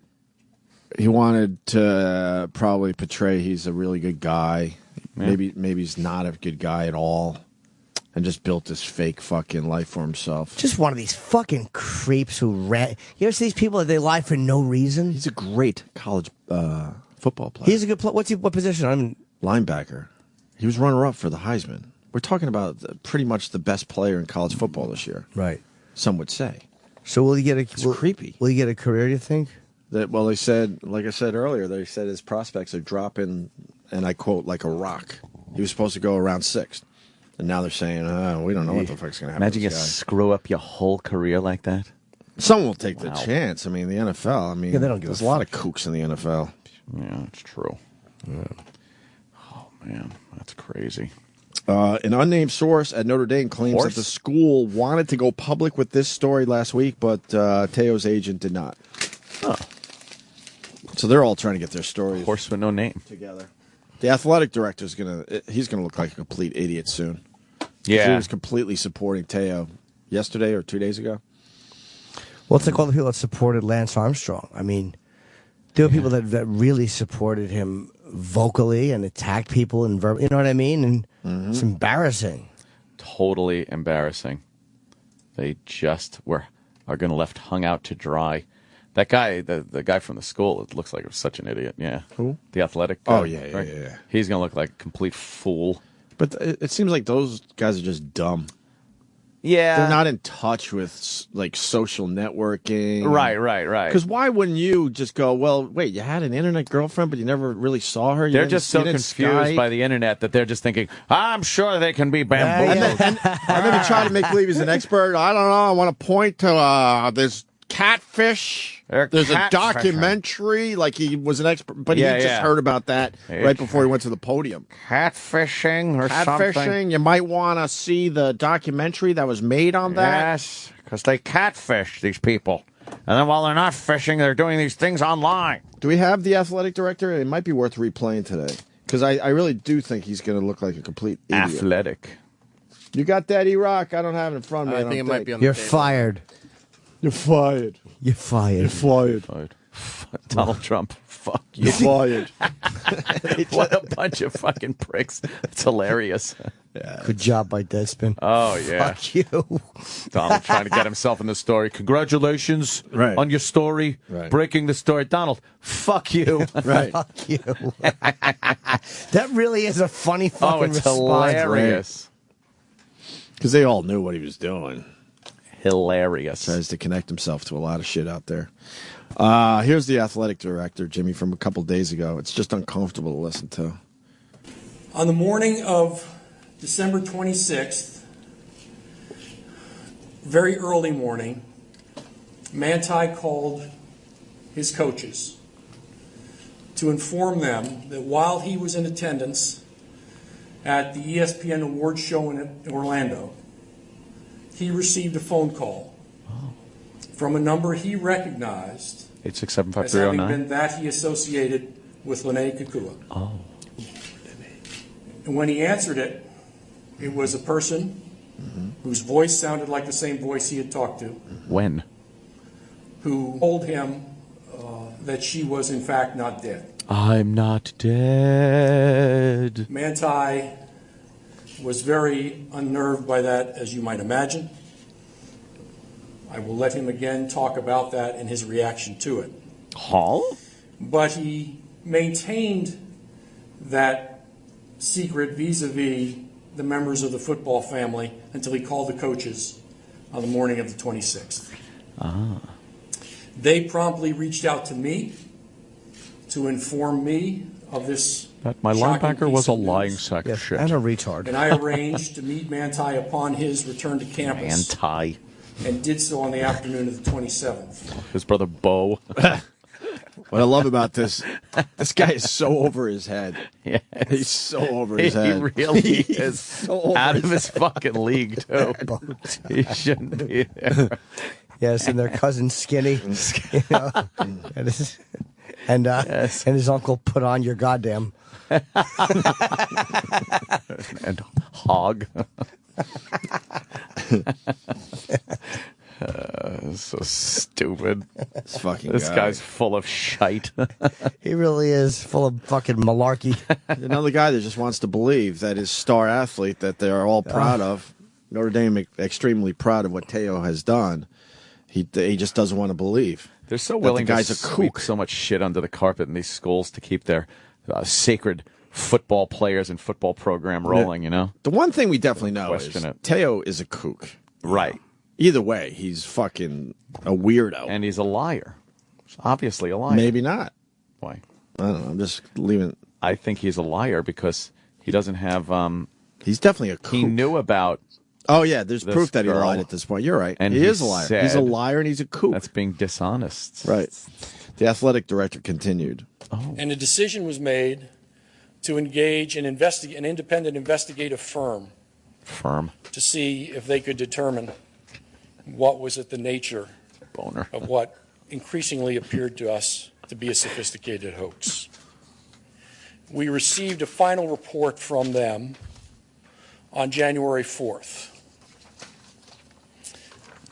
I met with Brian and Otilia Teau in Miami on the 5th to share with them the essence of those findings. We left that meeting with an understanding that they would think about what they had heard, engage Manti's future representation, which would be determined later in the week, in consultation as to how best respond, and keep the university fully informed of their intentions, and work in concert with us Work in when concert. they were ready to communicate the story. What is he saying? Nothing. It was my understanding, my understanding, that they were on a timetable to release the story themselves next week when today's story broke. I hear a guy that really wants to believe what he's saying. You know what I mean? Yeah. Oh, yeah. He wants to believe what he's saying, but you could hear it. He's like so suspicious. That's why he's trying to sound very official. Right. Like, this is the facts as we know them. Right. At this moment. As was communicated to me. And in his head, he's completely depressed that he was duped by this star athlete. Yeah. Completely duped.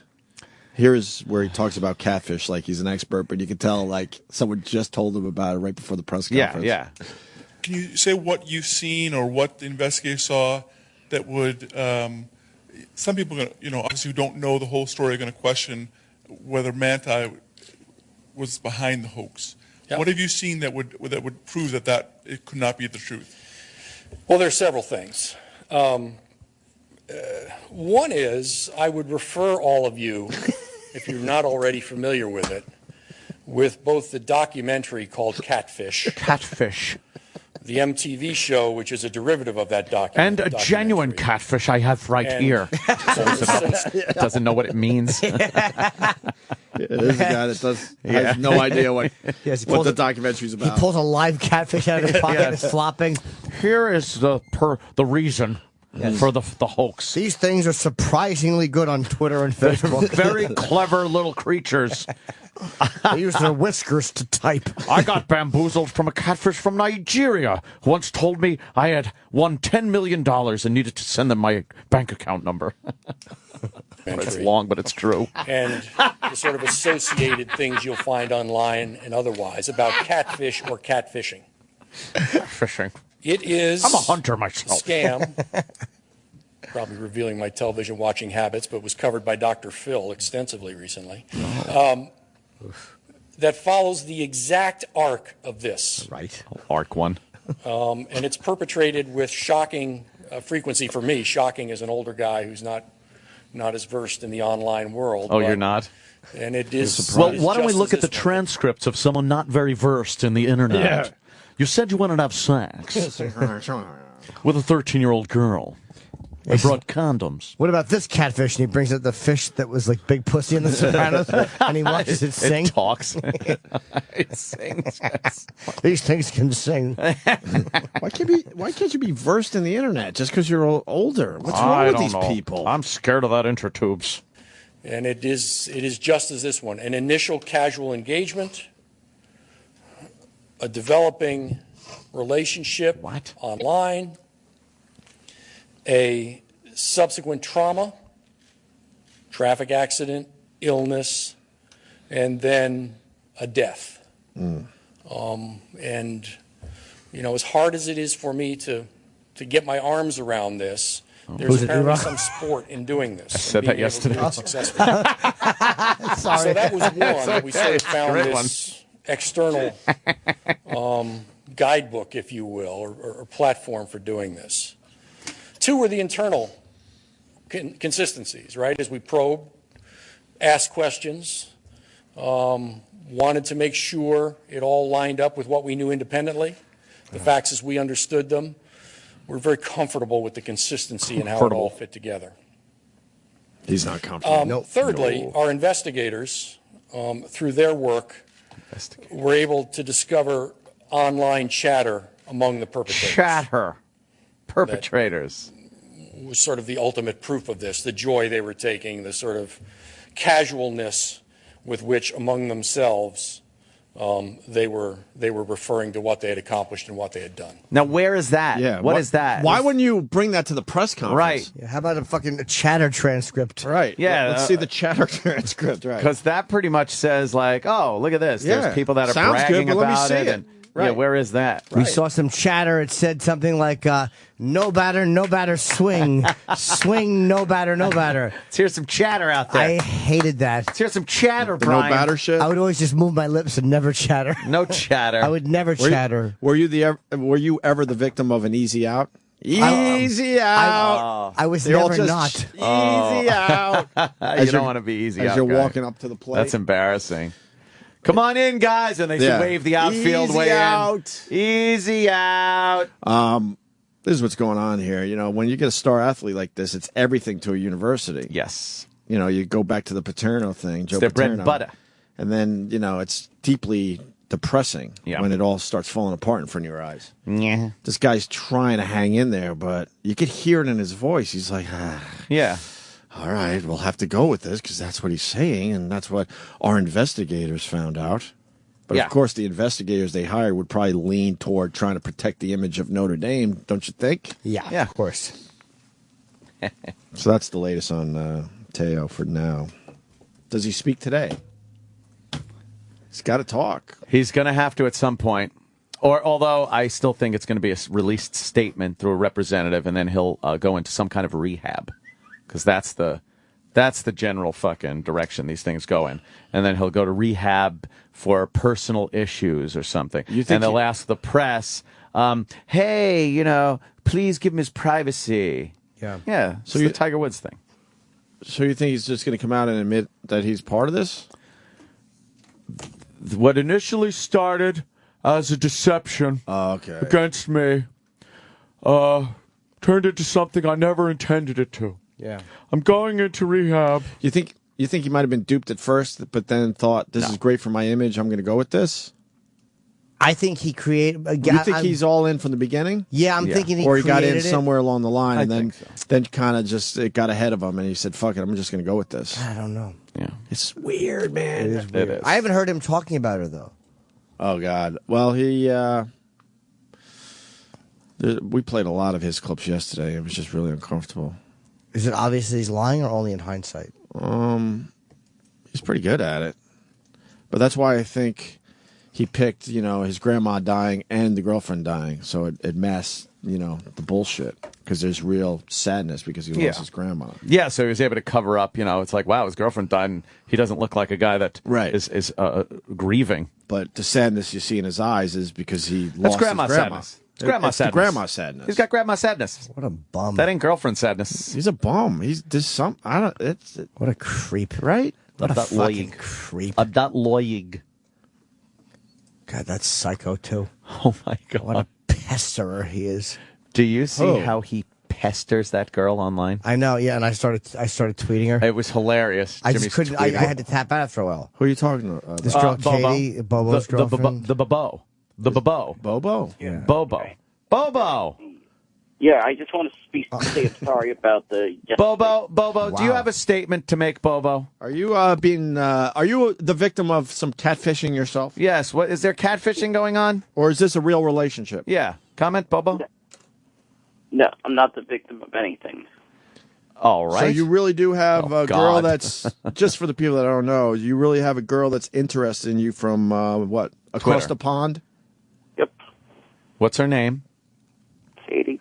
All right, so So Kate. you're convinced that this Katie broad really, really digs you. And, Hey. and there's no hoax going on, there's no catfishing going on. No. Bobo, Sure, could you... she wouldn't be afraid to admit it if she did. All right, so why don't you, how do you prove that it's not all bullshit? For one thing, I'm sure she'll tweet you guys right now. Bobo, could you talk like you speak to fucking Sam on the after show? Up and alert and with volume in your voice. Hey, Bobo, did you see Argo? Well, Can you believe that it won the award? I didn't even see that movie, all right? He doesn't do it. No. He won't do it. Holy shit. Holy shit. I got turned off by that movie when I found out the whole thing was not even half of what really happened. No, that's what we said yesterday. Yeah, I know, but when I heard about that, All right. Hey, Bobo. Bobo. Your opinion was different, so he adopted yours. Yes, of course. Bobo blamed me yesterday. Here's what happened in yesterday's storyline. But I'm confused. What is going on? Well, there's this girl. That's totally... Katie. Bobo and she's coming in to see me this weekend. Oh, nice. Oh, nice. Cool. She lives in England. She's coming to see Jimmy this weekend, hang out with him. But Bobo apparently is in some type of relationship with her, and he hounds her relentlessly all day long on Twitter. Katie, where are you? Katie, please answer me. Answer me. I'm crying. Bobo, why do you do this? I don't want to ruin everyone's fun, but does he have any awareness that it's all bullshit? I don't know. He doesn't think it's bullshit. Jesus Bobo. Christ. Bobo. Yeah. Yeah. So why do you hound her so much? No, nothing. It's just so they think it takes a long time for her to respond. Bobo, tell the truth. It's because you're in love. Are you in love? Yeah. Oh, he's in love. Well, now are you Facebook friends with her? No. Are you, Jim? Well, yeah, that's where we talk. Oh. You don't talk. You only talk on Twitter. Bobo? Yeah. Yeah. Oh my God, Jimmy's getting so mad. Bobo, you got to it's answer just these questions. irritating. You call him with nothing. Why are you calling? Why are you calling? Why are you calling? Right, I was just calling in to say we're sorry for Anthony over being upset over everything. It's not upset. Anthony's not upset. He doesn't give a fuck. Bobo got very mad at me yesterday. He Why? thought I said something that forced Bobo to relentlessly tweet Katie, who then told Bobo to shut up, and then Bobo blamed me for getting in their relationship and fucking it up. Well, you know, she tells me that a lot of times when we Facebook chat that you just pester her too much, and that, like, you know, she said she's looking forward to a quiet weekend here in New York without any pestering. Yeah, but the problem is she ain't going to New York without seeing me. Well, she's coming. She lands tomorrow morning. So she's seeing you this weekend, Bobo? Oh, it's the thing. She wouldn't do that. She wouldn't do that to me behind my back. Oh boy! But you've never. You've never met her. This is never just met like her. this is just like Manti. That's why I guess Manti Bobo. It's a good storyline for a show because this is our Teo. Yes, we have a catfish. She doesn't exist in the way you think. As a matter of fact, all right, I've been trying to get her to call in the show forever. As a matter of fact, Opie, how do She's you in respond England. to that? She's in England. Yeah, it's a different time zone. Right. Bobo, have you exchanged romantic messages with her? Thank you. Oh, Yeah. my God. Bobo. What I can tell you is that she is not. I cannot speak to her. I cannot tweet her until the next time she tweets me. Why? Oh boy. Oh, she got so upset over this whole thing when I was getting upset at her. Does that sound like a mutual loving relationship that she says, don't tweet me until I tweet you? And then you tweet anyway, and you keep tweeting like, are you there? Tweet me back. Where are you? I mean, she's awake. Could you tweet me? She just tweeted 15 minutes ago. Oh. Yeah, I was Facebook messaging with her before. Oh, okay. So she is still talking to people online. Yeah. Oh. Oh. Bobo, comment? Bobo? What do you got, Bobo? Comment? I'm sure she won't go to New York without seeing me. All right. Right. And if she does, you have no idea how upset I'd be at her if she went. If she man. showed up in my tent. Would you strangle her? Would you No. choke her? Yeah. No. Would you rape her body in a ditch? Would you No. kill her, Bobo? Comment? Nope. No? Then how upset would you be with her? What do you like most about her, Bobo? Describe what you like most about Katie. Yeah. Does she have a big clit? I need to get those photos. All right. First of all, I know she told me that you were making all this stuff up. What stuff? No, anything about her going to see you, Jimmy. What does it say right here, Sam? Is this not her offering me tea? Wow. Oh, man. There's a Facebook message from Katie. Yeah. And it says, can I make you a cup of tea? Made a cup of tea. You want one? And I got it when I landed, because I don't always answer her back. Sometimes man. I'm busy talking to other chicks. Uh-huh. And I just wrote, I'm drinking coffee. That's it. Ah. I'll talk to her when I get the time. That was this morning? Bobo, Yeah, comment? I was talking to her on the plane. Bobo, comment? Yeah. Also, I do know there's a lot of fake furs on Twitter. Are you getting catfish, Jim? No, this is really her. Oh, okay, great. Good for you. No, there's a... Bobo. Oh, it's not? Okay, hold on one second, Bobo. I can't believe I'm trying to prove this blithering idiot wrong. Hold on.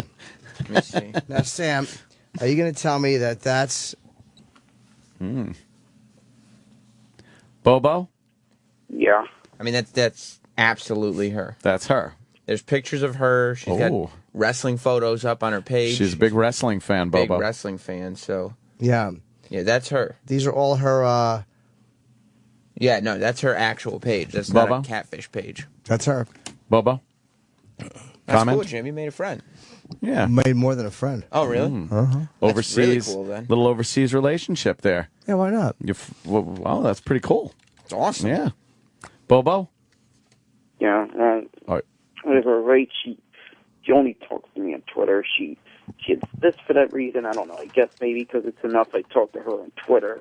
Because you don't stop. Yes. Like, you don't listen when your friends try to tell you something. You don't listen when she tries to tell you. You're relentless, and you don't care that you're bugging her. I've even gone as far as being quiet on Twitter. No, That's you're what you not. should do. But you're not.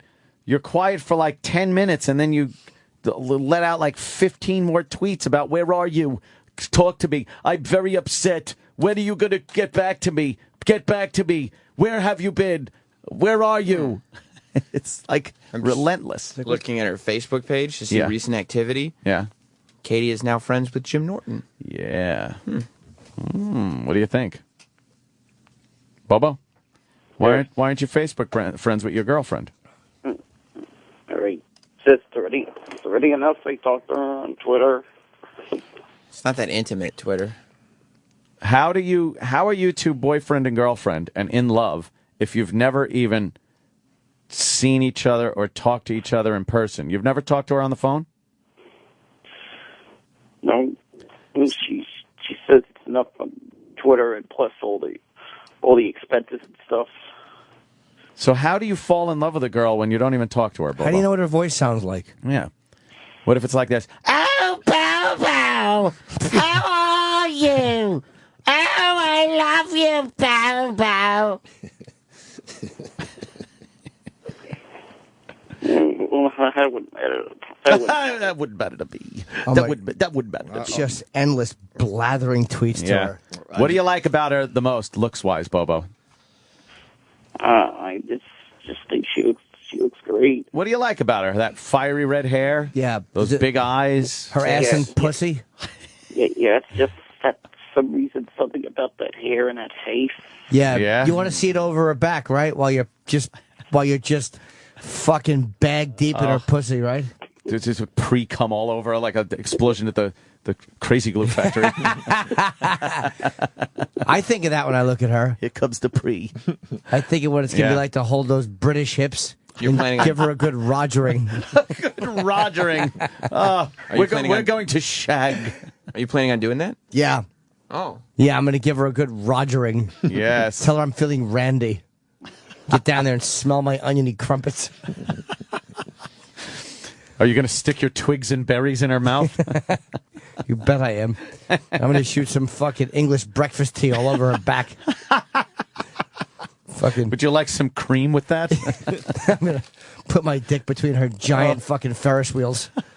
Get it, big man. I got to tell you Make her something. some special tartar sauce for those fish sticks. That's right. Oh, I'm going to blitzkrieg her asshole with my dick.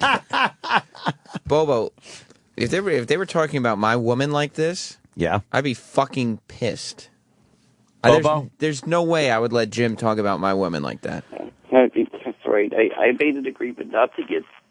Why don't you so stand angry. up? Stand up to Jim. He just said he was going to come all over her back. Yeah, what the fuck's wrong with you? Stand up to him. Be a man. Defend your woman. All right, first of all, Jimmy, I think first of all, she would rather go with me because she knows I wouldn't leave her. Yeah, Jim's going to fuck her. So she would kind of want you because, a lot of things wouldn't leave her. Yeah. Leukemia. Leukemia wouldn't leave her. Exactly. Rickets. The scurvy. They have that over there. I'm not saying I'm going to date her forever. Yeah, Bobo. I'm just saying I'm going to hold her pale hips and give her a rogering. Yeah. I love a Roger. I'm going to give her a jolly good. I'm going to give her an aggressive buggering. I'm gonna grab her freckled ass cheeks and open up her bung and give her a savage buggering.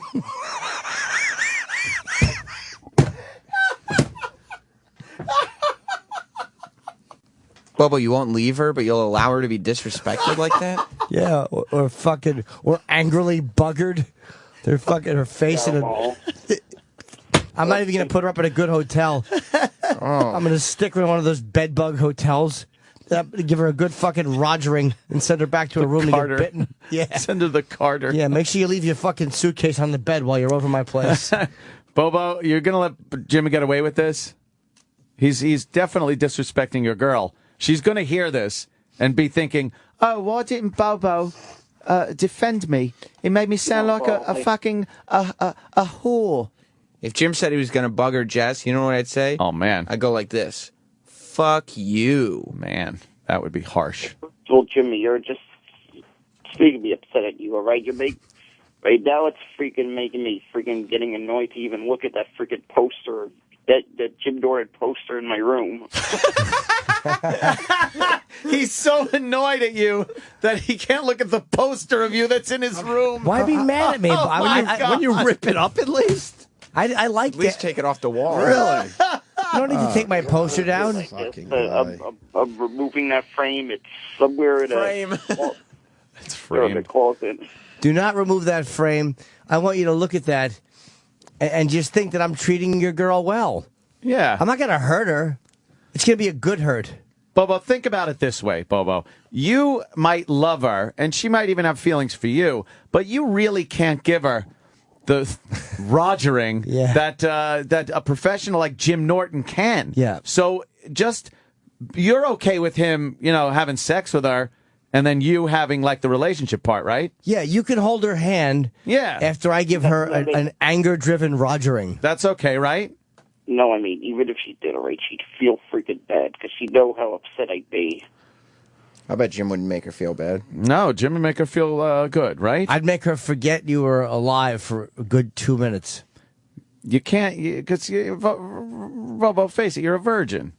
Yeah. You can't go in there and think you're going to be able to, rock her world or something. She likes dirty talk, Bobo. You don't talk dirty to her. Oh, Bobo. That's why she loses interest. Because when I talk to her, I always tell her what I'm going to do to her sexually. But you don't tell her any of that stuff. If you want my advice, fucking man up and start telling her what you're going to do to her sexually. Yeah, Bobo. How about that? Bobo, let's give you some advice here, okay? And we're helping. We're helping. Wait. We're helping you out here. When you tweet her later on. How about right now? What are you waiting for? Tweet right now. Tweet her right now and tweet dirty talk because she likes that shit. All right. All right. Tweet some dirty stuff. What are you going to tweet? I haven't decided yet, but. No, you got to give us a little bit of what you're going to tweet. How about you just tweet it and I'll read it? Stop playing games. Yeah. Tweet it and we'll read it and she'll read it. And I think it'll be a lot better because, you're fucking, you got to man up and get a little kinky with her. She likes dirty talk. I told her I was going to fucking grab her pale hips. I said, I'm going to grab your Caspery hips.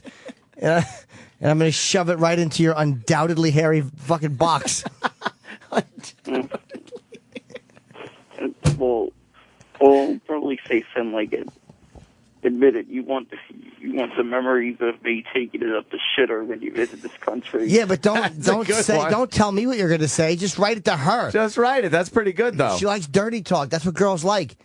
She's a dirty girl. Yeah, she's a dirty girl. Bobo, face it. And tweet that, and then tweet like 5 more that are all different, but all like one worse than the other and more dirty. Because she likes that. A lot of girls like to be called skanks.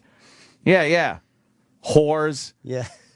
Just call her a like hussy. that. Yeah, shit like that, Bobo. Yeah. Cum in her eye. You got it? She digs that.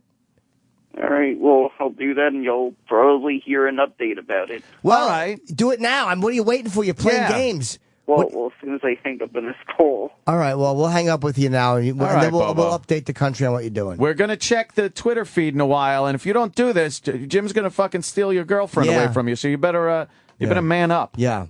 I'm going to fuck her right after she gets off the plane when her asshole still stinks. Fucking flight from England to New York. Yeah, when she has across the pond ass. And coach, all sweaty. Exactly. I don't fly them first till they prove they can fuck. Ladies and gentlemen, we apologise for the lack of air conditioning on this flight. The air conditioner seemed to have broke, and we'll make sure you're comfortable as quickly as possible. A lot of your buttocks may have stuck to your underwear like fruit roll-ups. We apologise to you and any mates you meet right after the flight. The duration of the flight should be around the time it takes for your sweat from the back of your neck to reach your ass crack.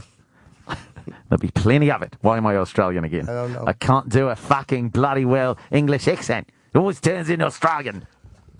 Yeah, so you got to talk aggressive and dirty. That's what she digs. You're fucking all mushy. I want to hold your hand. I love you. I'll stop tweeting. What kind of guy takes advice like that? It's You got to man terrible. up. Man up. Be a little more aggressive with your tweets. Yeah. And be dirty. You Yes. hear us? We're giving you advice. We're your pals. Picture her in front of you and you're just mashing your hands together idiotically while you leak pre-cum. That's what you Yeah. should be doing. Stop making noises. Noises. What's he doing? He just hung up. Oh, okay. Good. There we go. All right. Well, we'll read his tweets and see how that goes. Poor bastard. Jimmy is disgusted. I like the guy. He was literally blaming me know, for her it's getting mad at him because I said something that made Bobo think that he should tweet her more. So she got mad at him for tweeting her more. So he's like, you made me tweet her more. So in order to make up the relationship, if she breaks up with me, you have to get me All-Star tickets. Jesus. Like, what? What does that even mean? It's exhausting. It is exhausting. He's always willing to settle. I know you bashed my girlfriend's brains in. I want to go see the Mets. Yeah, Okay, that's all it takes. I all right. want a pinwheel and one of those big lollipops. Right. We got Dominic Monaghan coming in next, and a little later, Mr. Monaghan? Josh Gad, who was a big star in Book of Mormon and is now on TV. Very good actor. TV, doing what? 1600 1600. pen. Yeah, good guy too, man. We'll break here. This is the Opie and Anthony channel on Sirius XM. Wow, our new intern has a black eye. I can't take the intern with the black eye. What is? Why do you have a black eye, man? I got elbowed in the face. It was People do the craziest things to get on our radio show. This is amazing. This is our new intern. Hi. What's your name? Sydney. Sydney. Yes. Okay, and she's walking around, and all of a sudden I'm looking, going, holy S, she's got a black eye. You know, there's programs where you can go and, Yeah. So get a room away from this abusive person. What happened? I got elbowed in the face. Elbowed in the face. Yeah, I'm short, so I'm at elbow. How did that happen? I was working. I'm a waitress. You're a waitress? Like cocktail waitress or food or Yeah, it's like bar and restaurant. bar restaurant thing, and then you turn around and somebody's elbow is there. It And was really crowded, and I was trying to get through and pop. what'd you do? Did you go down? No, I No, you kind of like a wolf. saw stars, but I kept. Oh kept man, walking. damn! The chick with the black eye is just like so hot. No, I mean it's one of those things where it's like you instantly think that a guy just punched you in the face, you know, but you're saying that's not what happened. So what are you going to say the next one is? A door? Yeah, that's what You they told me fell. to say, actually. A door? Walked into a door. And then if it's the lip, you can say it's something else. Someday we'll have to have an intervention. And all right. Yeah. Thanks. Thank you, Sydney, our new intern with the black eye. Anthony, a lot of people don't believe our new intern's story. Sydney. Yeah, I know. She's got a black eye. I got an email here. Sydney's boyfriend checking in. Tell that bitch to bring home my can of chunky soup, or she'll get more of what she got last night. Here's our new name. Don't let her lie to you guys. Her name is Luca.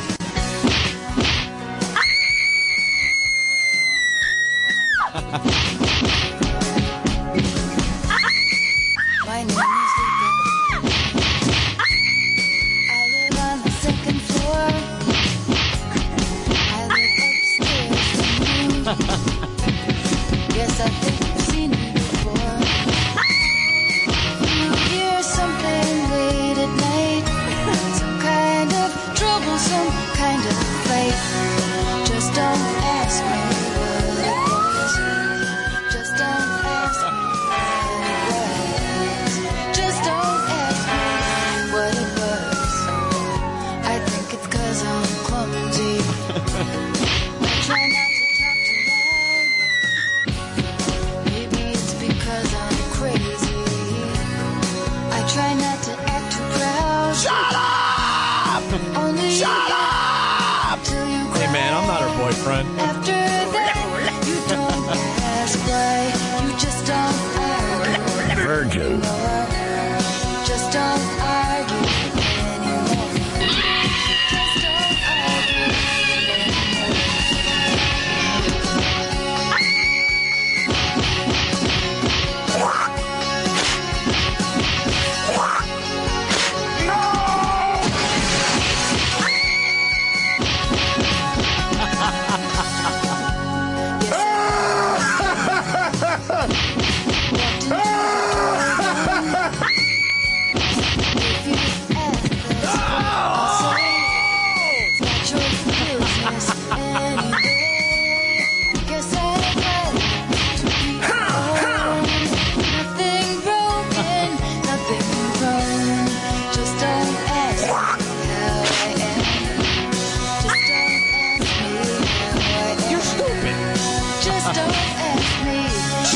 Stupid friggin' twat.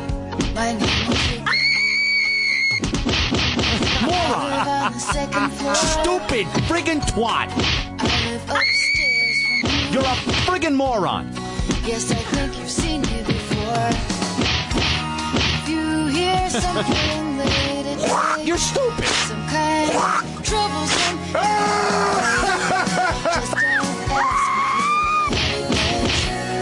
Just don't ask me what Luca. it was. Just don't ask me. Damn. Look what I did to you again.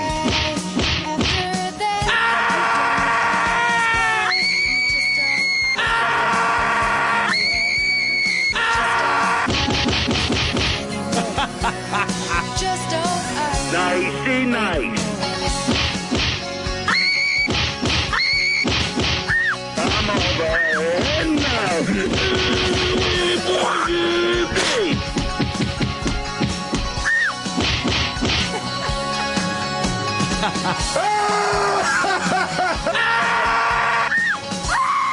Stupid friggin' twat. Wow. Oh my God. All right, Luca. See how quick the nicknames come in? Right. And you come in with a black eye, and your name is now Luca. I can live. Yes, right on the second floor. It rubs the lotion on its skin or else it gets the hose again. There she goes. Luca, our new intern. Luca, everyone. The black eye. Sirius XM. Sirius XM. Yeah, this is the Opie and Anthony Show. So there it was, the Luca bit from, I don't know, 10, 11 years ago. Right. And then that intern just disappeared and never came back. Weren't able to find her. I think she came back a couple times after that bit, but then just disappeared. Yeah. Would love to know whatever happened to her. Yeah. Or she's still out there somewhere. I bet she's Get a little fine. update on her. Just living her life out there somewhere. Yeah. No. I guess Bobo's tweeting the Katie Broad. Yeah, but then he apologizes. He's a worm. Oh, my God. What did he tweet? I'm sorry. He wanted to do something banger or something in front of my poster. Yeah, that was his tweet. Oh. But then he's tattling on me. Oh, man. He's trying to get me and my girl in trouble. Oh, boy. Oh, boy. What happened? He said, I want you to have the memory of taking it up the shiter. Stupid. He spelled shitter wrong. I want you to have the memory. I want you. I want you. Where's our guest? Dominic Monaghan. Yeah, where is he? Running a little late? Probably. They all run late. Yeah. Do you know, I was at the a gun store yesterday. And I was purchasing a new weapon.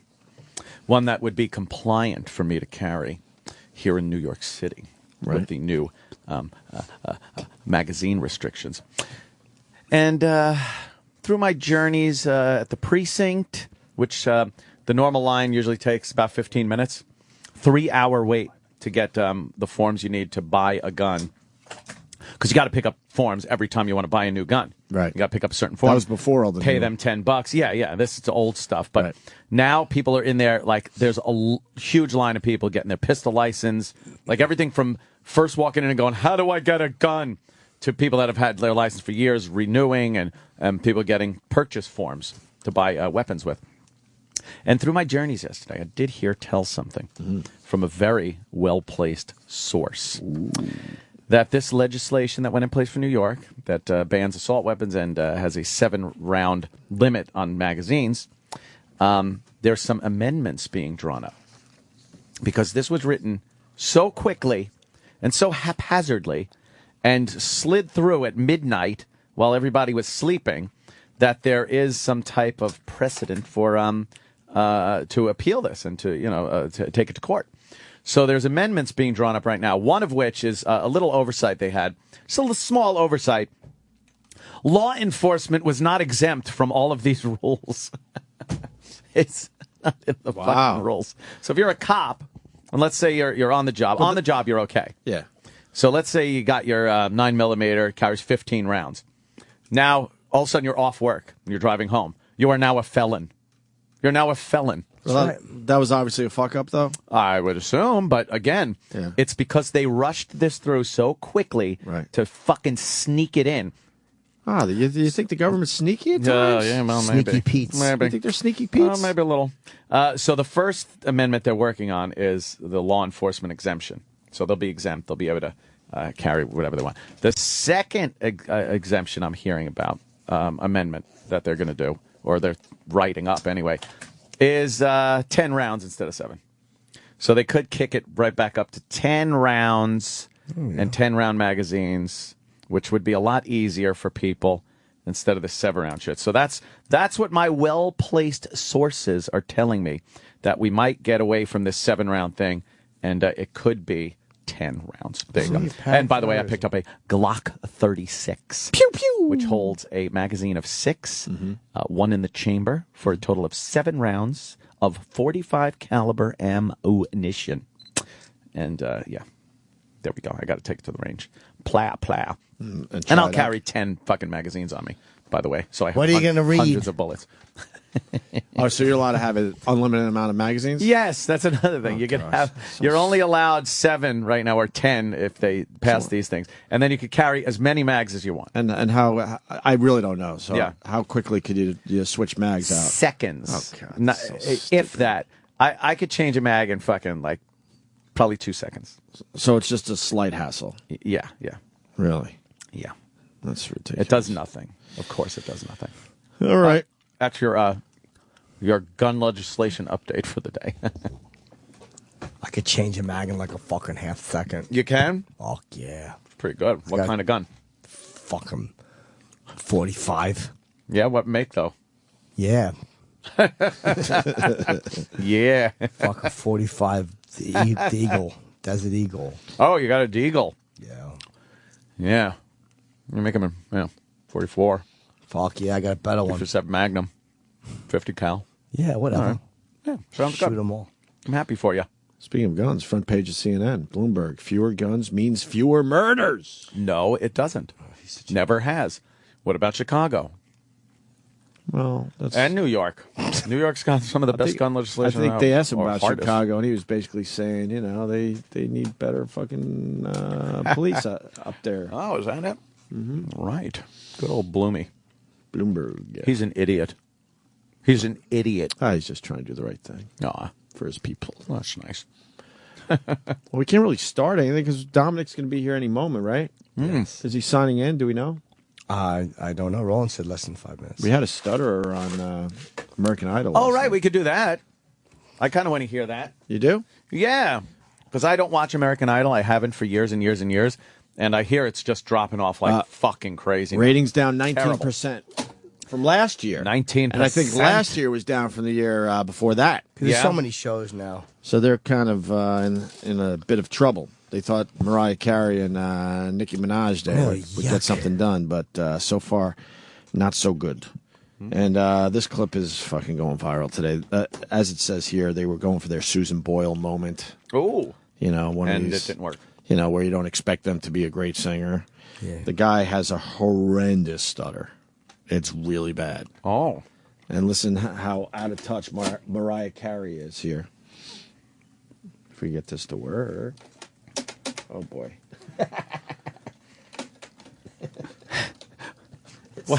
What happened? Oh, no, it's not working. Oh, man. Wow, this thing is seeing better days. There it is. Yeah, you Is think? it queuing up? Cue. Dominic on his way? He's not here yet. Oh, shit. That don't make no sense. Maybe he's caught in Mordor. We're talking about the stutterer.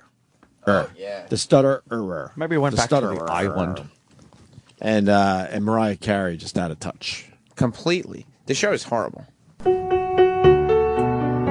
Living with a stuttering is really hard because, like the things that normal people would think would be so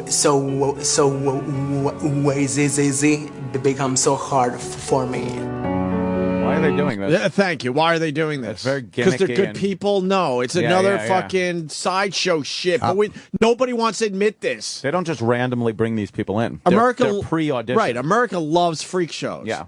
But you can't just go, hey, give me your 50 cents and see the freak behind the fucking curtain. You have to make believe there's a real story behind the freaks now. Right. And I'm sorry I'm calling him a freak, but that's the reason why he's on this show. The only Because reason. they're deeming him a freak. Like, look what you get to see today. Remember that guy? I don't think Hung. What was his name? William Hung. William Hung. Remember him? He was the freak that year. I don't think stutterers are freaks, but this is how they're doing it. Mm-hmm. Stutterers must be smote. Smote. They must be smitten. But they throw a little story behind it, a little of that music, and then everyone feels a little better that they're looking at something a little uncomfortable. Freakish. It's fucked. It's fucked up. Hard for me. We don't know where my stuttering came from, because it's just something that goes on. And All right, we gotta stop. Come on in. Dominic, what's Take up? a seat. How you guys did? Nice. Very Dominic good. Monaghan in studio. Very good. Who's the guy crying in the bow tie? That's some guy from American Idol, I guess. Is that the guy that was stuttering or something? Yeah, man. Yeah. I read your book. Oh, did you? Yeah. Oh, thank you. You know who gave me a book? Viggo Mortensen gave me a book. Did he? Vigo. Loved it. Oh, wow, cool. Yeah. Thanks. He was Right like, on. you gotta check this out. This is Look funny how as happy hell. Jimmy I was is. like, okay. Hold on. Happy Endings? Was that what it was called? That's it. So Thanks. so So Vigo happy. Thank you. recommended Jimmy's book to you. Yeah. See, and you were just fucking pissing and moaning like a little fairy the other day about Kevin Bacon not recognizing you. Blow me, Jimmy Norton. I only cared because he was at one of my shows at the Improv. Otherwise, I These wouldn't. guys weren't at all, and they got your book and know who the fuck you are. Yeah, and it was good. It was funny as hell. Holy shit. Oh, Jimmy's very happy. I don't want to hear another word out of you, Jimmy. Oh, sorry, Jimmy. Kevin Bacon, Kevin Schmaken. I threw you under the bus there. I appreciate it. These guys are fucking huge. Him and Vigo, fucking A. It was a very Giant, dirty, true book. giant trilogy of the fucking century. Yeah. Amazing. And we're reading books about, guys on massage tables. Massage table. Massage Massage. Yeah, Yeah, Sorry, I'm eating my breakfast right now. but That's we fine. do it all the time. I did that awful thing this morning. I set my alarm for 7:15, and then when it went off, I was like, I need to sleep. And then I set it for 7:30, and then 7:45, and then 7:50, because I set it so that I could have breakfast, and then eventually I was like, I don't need breakfast, I need sleep. Yeah, believe me, we know how this whole bet. morning thing What works. time do you guys normally get It up? stinks. Oh, God, like 4:45. Oh, fuck that. It's terrible. What do you usually? What time do you usually get up? When When I was younger, I was an amazing sleeper. My mum used to come back from work around about 5 o'clock at night, and I would set my alarm for 4:30 in the afternoon. Oh. Sleep all the way through, jump in the shower. My mum would get in at 5, and I would say, "Hi, I've just been out and had a shower, and I've been out all day." And I come downstairs, they'd have dinner, and that would be my first meal of the day. And you would just be asleep the whole day. I was an outrageous sleeper. Nowadays, if I don't set an alarm, probably like 8:45, 9, I'll wake up. But there's got to be times you're working where they tell you, you got to be on set at like fucking 3 in the morning. Yeah. We would get crazy calls on Lord of the Rings. The Hobbits were usually in first and out last because we had feet and ears and hair to do every day. So an average call for the Hobbits was probably like 5:25. But I had like a 4:20 call one day. How long did it take to get the makeup set for that? Makeup was like probably an hour and a half. It started not out like bad. 2.5 hours. Got to about an hour and a That's half. not bad. We've heard horror stories where you're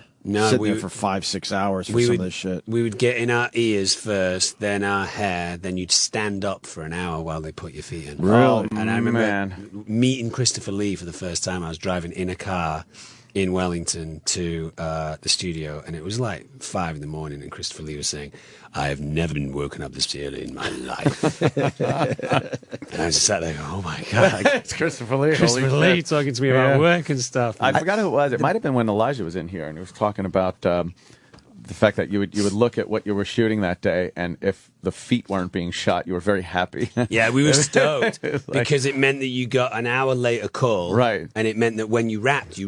Because when we wrapped on the film, everyone left and went to the, it was all young men working on the film, all went to the bar and hung out and had dinner and stuff.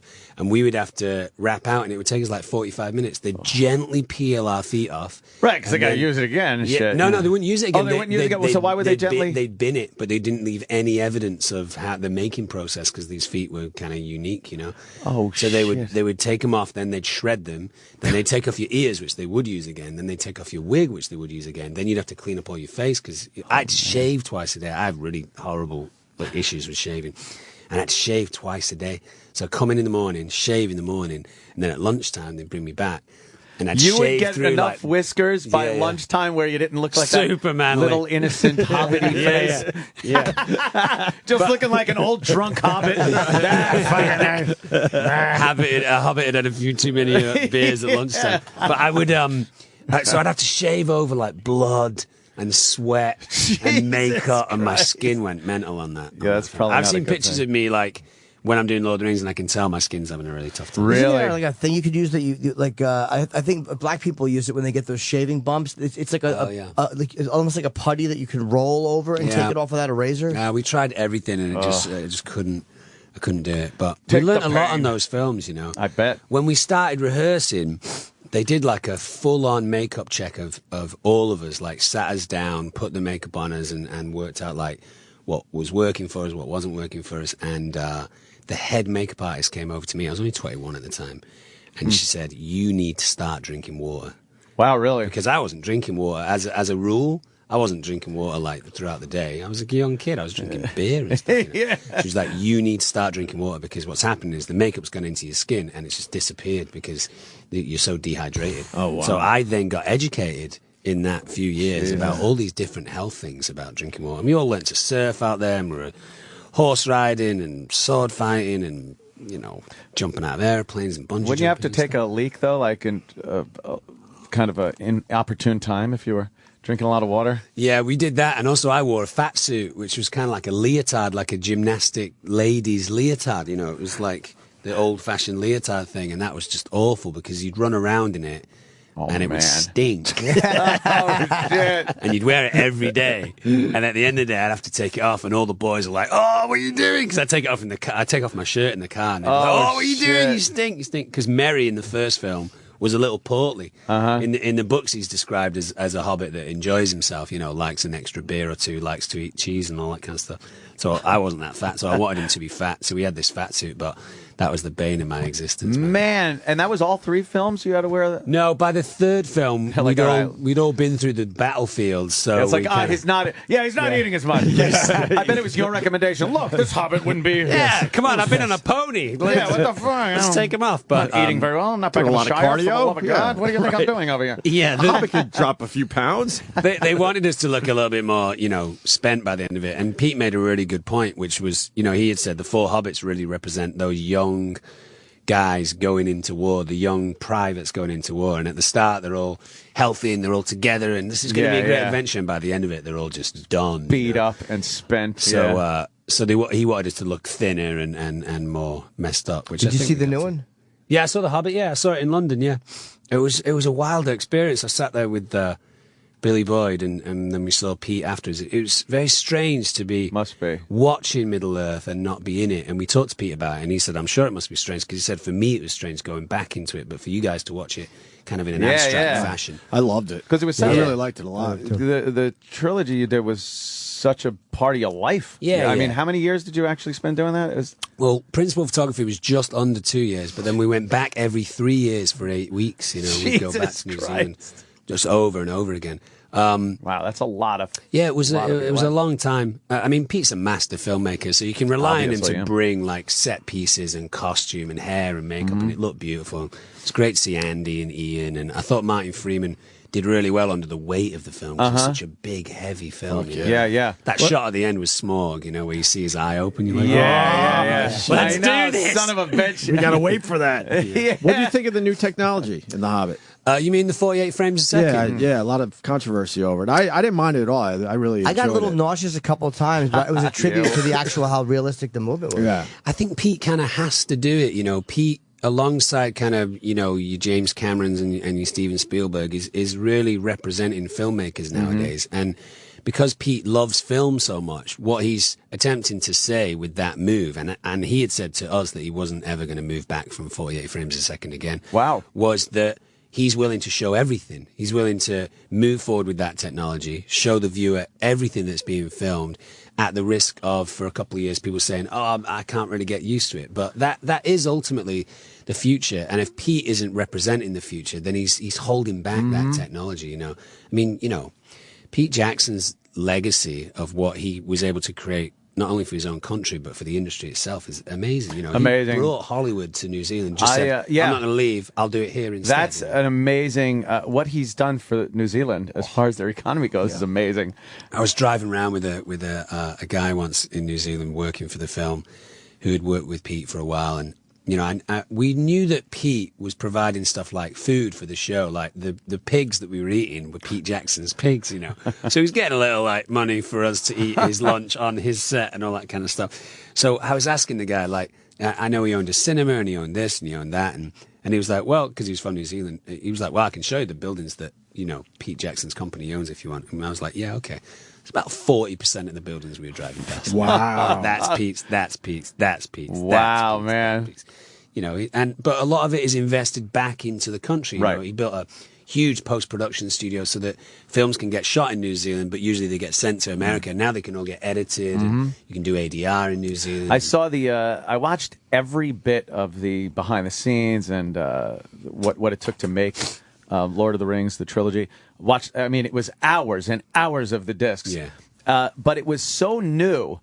Some of the technology and so amazing, the attention to detail, that it wasn't like, oh, it's like every extra you see in a movie. It was genuinely interesting to see what went behind it, and the work and the commitment of so many people that went into actually making such a giant movie like that. From the software that was used for the big giant crowd scenes to the real life shit. You know, I mean, like miniatures. People don't realize if you just CGI stuff, you can see it. You could tell. Yeah. Those miniatures were just amazingly done. And then the costumes and the attention to detail on those things. And it makes a better film. You'd think like those little details, as long as there's a story and, you know, we shoot it far away. No, I think Pete's really passionate to show how much was put into it. And, you know, there was a guy who I met him close to day one of me getting to New Zealand. And then I saw him at the end of the post-production process, whose job was in Weta to make chainmail. He would sit there and make chainmail, like a guy from you know King Arthur's time. He'd just sit there making chainmail, twisting little pieces of wire around. What are you doing now? He's like, oh, I'm doing a Boromir thing, and I'm hating life. And then a couple months later, he'd be like, what are you doing now? And he'd go, oh, I'm doing a Faramir thing, and I'm hating life. I bet his thumb and forefinger were chewed to shit. Yeah, That's poor guy. Like a lot of tiny work. I saw Pete, you know, I saw him at the premiere, and then I was in London making a film, and he was in London for Christmas, and he invited me over to his place if I was free, and I happened to be free one night, and I brought this show that I'm doing right now, Wild Things. So Pete is deathly afraid of spiders, and you see spiders in The Hobbit a lot, and you see it in Lord of the Rings a lot, and that's because Pete is really, really scared of spiders. Oh, shit. So I brought an episode of me looking for the world's largest spider, and we had dinner, and we were chatting, and I said, do you want to watch the show? And he was like, yeah, let's watch it. So he ran outside a little bit, and I was chatting with his family and just talking about stuff. And then Pete came back in, and he was like, okay, come on, let's go watch it. And I thought, all right, great. So we're going to go sit down and, you know, watch it on TV. And we walk into his cinema. He's got this huge screen. And he goes, everyone take a seat. And we had these lazy boys and blankets and stuff. He had this one remote control, and he was like, okay, is everyone ready? And we all had wine and popcorn stuff. And he was like, okay, press one button. Lights came down, curtains moved. Show opened. I was like, man, this is the coolest way to watch the show ever. In a cinema in Pete's house with a guy who's deathly afraid of spiders. And the entire time we were watching it, he was going, what are you doing? What are you doing? What are you doing? What are you doing? Put it down. Put it down. Tell us about the show. Did you find the biggest spider? Yeah, I did. Yeah. How big is it? The biggest spider is called the giant huntsman. It's about the size of a dinner plate. Jesus. You know, that's its legs included. Obviously, it's a large spider. It was only found to Western Science in the year 2000. We were the second crew to go in there. The first one was the National Geographic crew. Wow. Lots of people in Laos knew about it, but they didn't go in and see it. But we were the second Western crew to go in. Wild Things. It's called Wild Things. It's on BBC America, 10/9 Central on Tuesdays, and OLN on Mondays. Is my attempt to change people's ideas about some of these things that people might be intimidated about when they travel. different animals, different food, different currency, different people, different culture, stuff like that. I've been lucky enough to travel all my life. I lived in Germany when I was a kid, moved around every 3 years. You know, was lucky enough to go to Italy and Spain and France when I was younger, and then, you know, lived in New Zealand, obviously, Thailand, went to France and Ireland and Costa Rica when I was younger.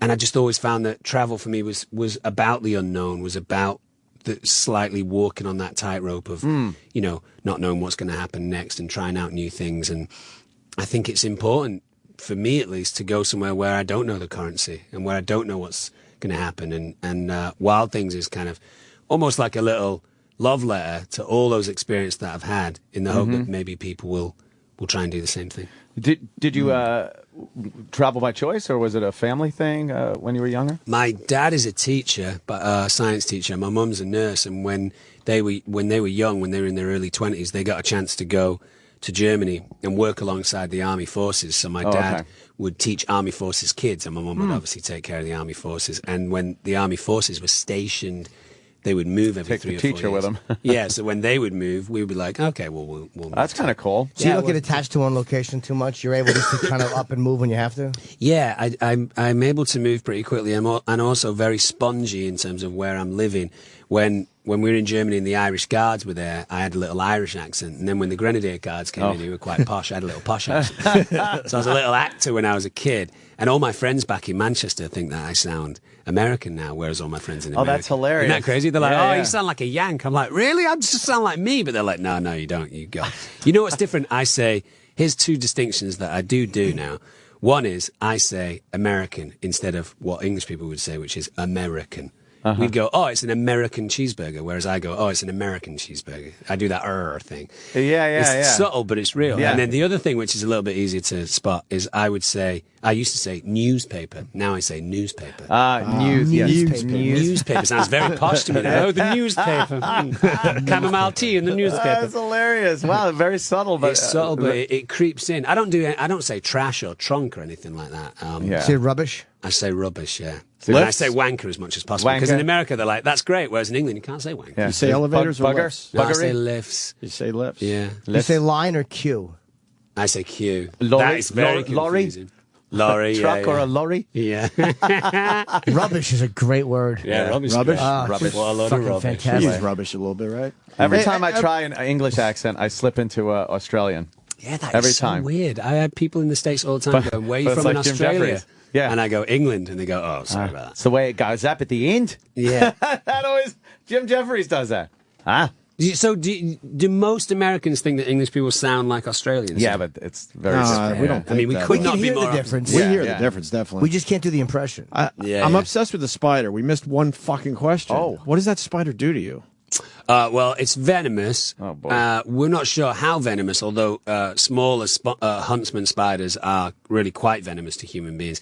Up until now, no human being has volunteered to be bitten by this spider. Yeah. But they were very gentle. I managed to find one at the end of the show, and you have to hold it in a kind of demonstrative way. You picked it up. Yeah, and then I picked it up, and I let it walk around in my hand. It wasn't in any way inclined to bite All right, what me was at all. Peter doing at that point? Oh, he was just like, what are you doing? What are you doing? What are you doing? Have you guys had him on the show? No. We'd love we to have haven't. him. That's right, yeah. Yeah, I'd definitely love to have him on. Yeah, we'll do that in a second. Are they the spiders that's in the... what are the desert spiders they said that are over in Iraq and Afghanistan? The camel spiders? Yes! Right. Yeah, there's a lot of myths attached with those. What happens is people hold them very close to the camera frame. Oh, really? So you do this forced perspective thing that Pete That's Jackson what I do does when all the I'm time. sending dick shots to girls. Yeah, They're yeah. very close to the... Yeah. So they're not quite as big, not in your case, Oh, not of quite course. as Thank you, big sir. as they look like on the frame, you know. Have you guys been talking about Lance Armstrong this morning? Oh, a little bit. We touched on it, yeah. Some we interesting were stuff. talking about that. It's amazing. I mean, the capacity to lie like that is really something. Well, you had to.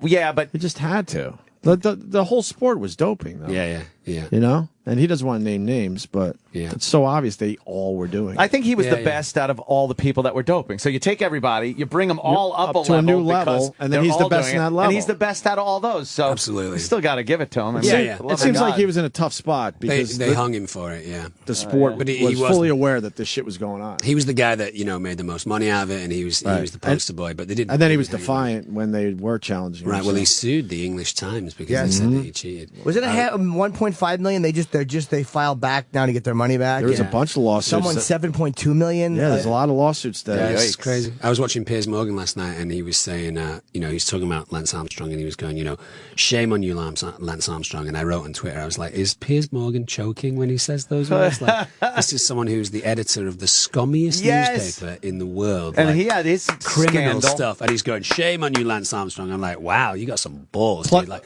you had to leave your own country because you were going to get in trouble, right? And now, if you get sent back to your own country, you're going to get in trouble again. Is that true? He can't really go back there? I think he 'Cause I've left heard because that. he knew the heat was on. Yeah, sure. He came over here and tried to reinvent And he's himself. also bullshitting because he didn't get the big interview. Yeah, of course. He obviously wanted that interview, so he's pissed off about that as well. Yeah, of course. And he He's would a have been bit so hypocritical. sycophantic if he'd have got that interview. He would have been like, oh, yeah, I mean, it must be tough for you. I've only heard. Oh, I know. He's terrible. What made him so scummy? Like The news of the World was just an awful newspaper. I mean, they went after people. They spread lies about people. They tapped people's phones. They bribed police officers. I mean, truly criminal stuff. Mob mentality. And what was his part in this? Well, he was the editor. He was the editor actual of that editor. newspaper. Okay, And he completely washed his hands of it. He was like, I have no idea. You're the editor of that newspaper. Of course you knew. Who's the girl? Is this the one that Murdoch owned? Yeah, The girl was in trouble? Rebecca Rebecca something. Right. Yeah. And there was a 13-year-old Brooks, girl who was maybe? missing. She was dead. But they were checking her messages. So the family found out that this 13-year-old girl's messages were being checked, so they thought she might be alive somewhere. Oh, They gave this family. I think Murdoch apologized to them himself personally because I don't think Rupert Murdoch knew what was going on. Wow, that I mean, is really bad. False hope. Yeah. Yeah. Terrible. They were exactly that. They said, "Oh, she must be alive because the messages are changing." You know, and they tapped the royal family's phones and David Beckham's phones and all these people trying to link together some sort of criminal stuff and then bribing police officers. Thanks for your help. Here you go. Here's £300. See you later. Wow. Jesus, they gave him Iraq. Yeah. £8, and he's fat. Why would CNN hire him then? I don't know. I mean, they're not on the up and up either, obviously. But There's this weird thing that happens in the States where if you're English and you speak correctly, people think that you are legit. You legitimize yourself. And he's relatively posh, Americans are hypnotized by that English accent. They totally are. It's got to be fucking. He's got to be honest. He's got to be a nice guy. He's the sweet. ladies love it. Talking like an Englishman. Yes. But the most important question, you got to tell us what's going to happen on the next season of Lost. Come on. Come on. What? Oh. I've been. How many times do you hear that one? Oh my God! The number one question that I get on Twitter, and I love being on Twitter, and it's really fun. I got some amazing followers. And what's your Twitter name? Dom's Wild Things, but you can search Dominic Monaghan and it'll. Okay, cool. I'll follow you. Hell yeah. Hell yeah, do. That'd be great. But the number one question that I get is, what do you prefer, Lost or Lord of the Rings, or who's your favorite, Charlie or Mary? And there's two huge benchmark moments in my career, and you couldn't do that. You couldn't say, I'd rather do this than the other. I had so much fun on both of those things. I own both of them. There's a lot of talk. There's a lot of rumored talk about a film right now. Yeah. And I just, they're always asking the wrong people. You need to talk to Damon Lindelof, who created the show, and. I think Damon is so far away from Lost at this point. He loved doing the show. He was he's an amazing writer, but he's screenwriting so many different he's things. moved on. And Definitely. I just don't think it's going to be part of Damon's wheelhouse to say, okay, all that work that I've done, I'm now going to go back. I think in my head, in 20 years' time, 30 years' time, maybe you could sell the franchise to another writer and they could reboot the show. But you're not going to get all those actors back together again. I wouldn't. No. How hard is it to die in a series when you know that your time is coming? Do they tell you in the beginning of the season, or do you find out the week before this is it for you? I knew your death scene was fucking great. Oh, thanks. I knew that something was coming. I had a relationship with Damon where I could check in with him via email, and I knew that something was reaching ahead. Essentially, what had happened with. Like he wrote back, "Who's this?" Yeah, he wrote back. Call back in a week. I knew something was happening because obviously the storyline that I was on was, the character that I was playing was potentially going to die or was continuing to cheat death. Right. So I knew that something was happening, but I had a conversation with Damon where I had become a little frustrated with essentially kind of becoming like the babysitter on the show. I mean, I love babies. I love hanging out with babies. But for the love of God, get me out there with a gun. Yeah, I was on the beach, taking care of the baby or providing fictional peanut butter for Claire. And I was like, all right, come on, where's the AK-47? Where's the Afghani heroin? Let's do this. Tear some shit up here. And I think Damon Damon, very sweetly thought, all right, well, I appreciate that comment, and I think I can find a way to make it work for both of us, whereby we set you on a collision course where you work more, and ultimately it has you exit. And in my head, I remember thinking, at some point, all these characters are going to have their end game scene. And if I'm in the midst of that crowd of people, I'm going to dilute what I've done. Right. Whereas if I isolate the fact that my exit is different from everyone else's in terms of the time, maybe I'll get a better crack of the whip. And then Lost was an odd show because when someone died off on the show, you came back because there were so many flashbacks and whatnot. Exactly. So it's not like you're off the show like you would be on another program. And also they're rule breaking, people as a show. So once I left at the end of season 3, my big push to Damon was, they're obviously going to say, is he coming back? Where is he? Why don't we bring me back for the first episode of the 4th season? And people will go, oh, he's going to be in this every week. He's going to be like Obi-Wan Kenobi. And then I was out. So I like that they're constantly pulling the rug out from it was it kept everyone guessing, that's for sure. I get asked all the time about the ending, and I didn't see it. I was working. I was in New York working on a film called I Sell the Dead, this horror film, period drama. And very different from the character that I played in Lost. And I didn't want to watch me on Lost because I'll sponge some of that character. So I avoided it. And then all the time people are like, what do you think of the ending? And I'm like, I didn't see it. But you haven't watched it since? No, because I can't go back and watch seasons of with me on it. Like, oh, fantastic, look at me there. But you got to see the end. You've still not seen the final episode. No. Well, I know let me tell you what happened. You got a moment? I read the script, obviously. I know what happens, but I didn't It's so weird to me that you wouldn't want to just... Are you even though you just read it and didn't see it, are you happy with what was written? And do you understand? Because a lot of people have no understanding of what the end was. You understand what had happened? Damon's on Twitter as well, and Damon's profile on Twitter is something like, I'm one of the idiots that wrote Lost, and no, I don't understand it either. It's very funny. I think they were always going to be in a kind of damned if you do, damned if you don't situation because they had such a fan base at that point. You're going to disappoint someone, Right.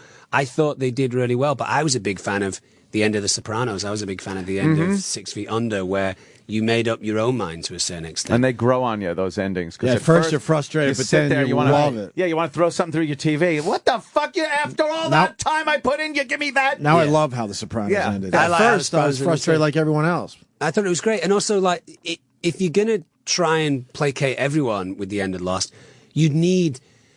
fireworks and JFK coming back and Muhammad Ali fighting Sonny Liston. You need every little moment in history in that encapsulated piece. Right. Dominic, let me ask you, what do you think The Sopranos ending is all about?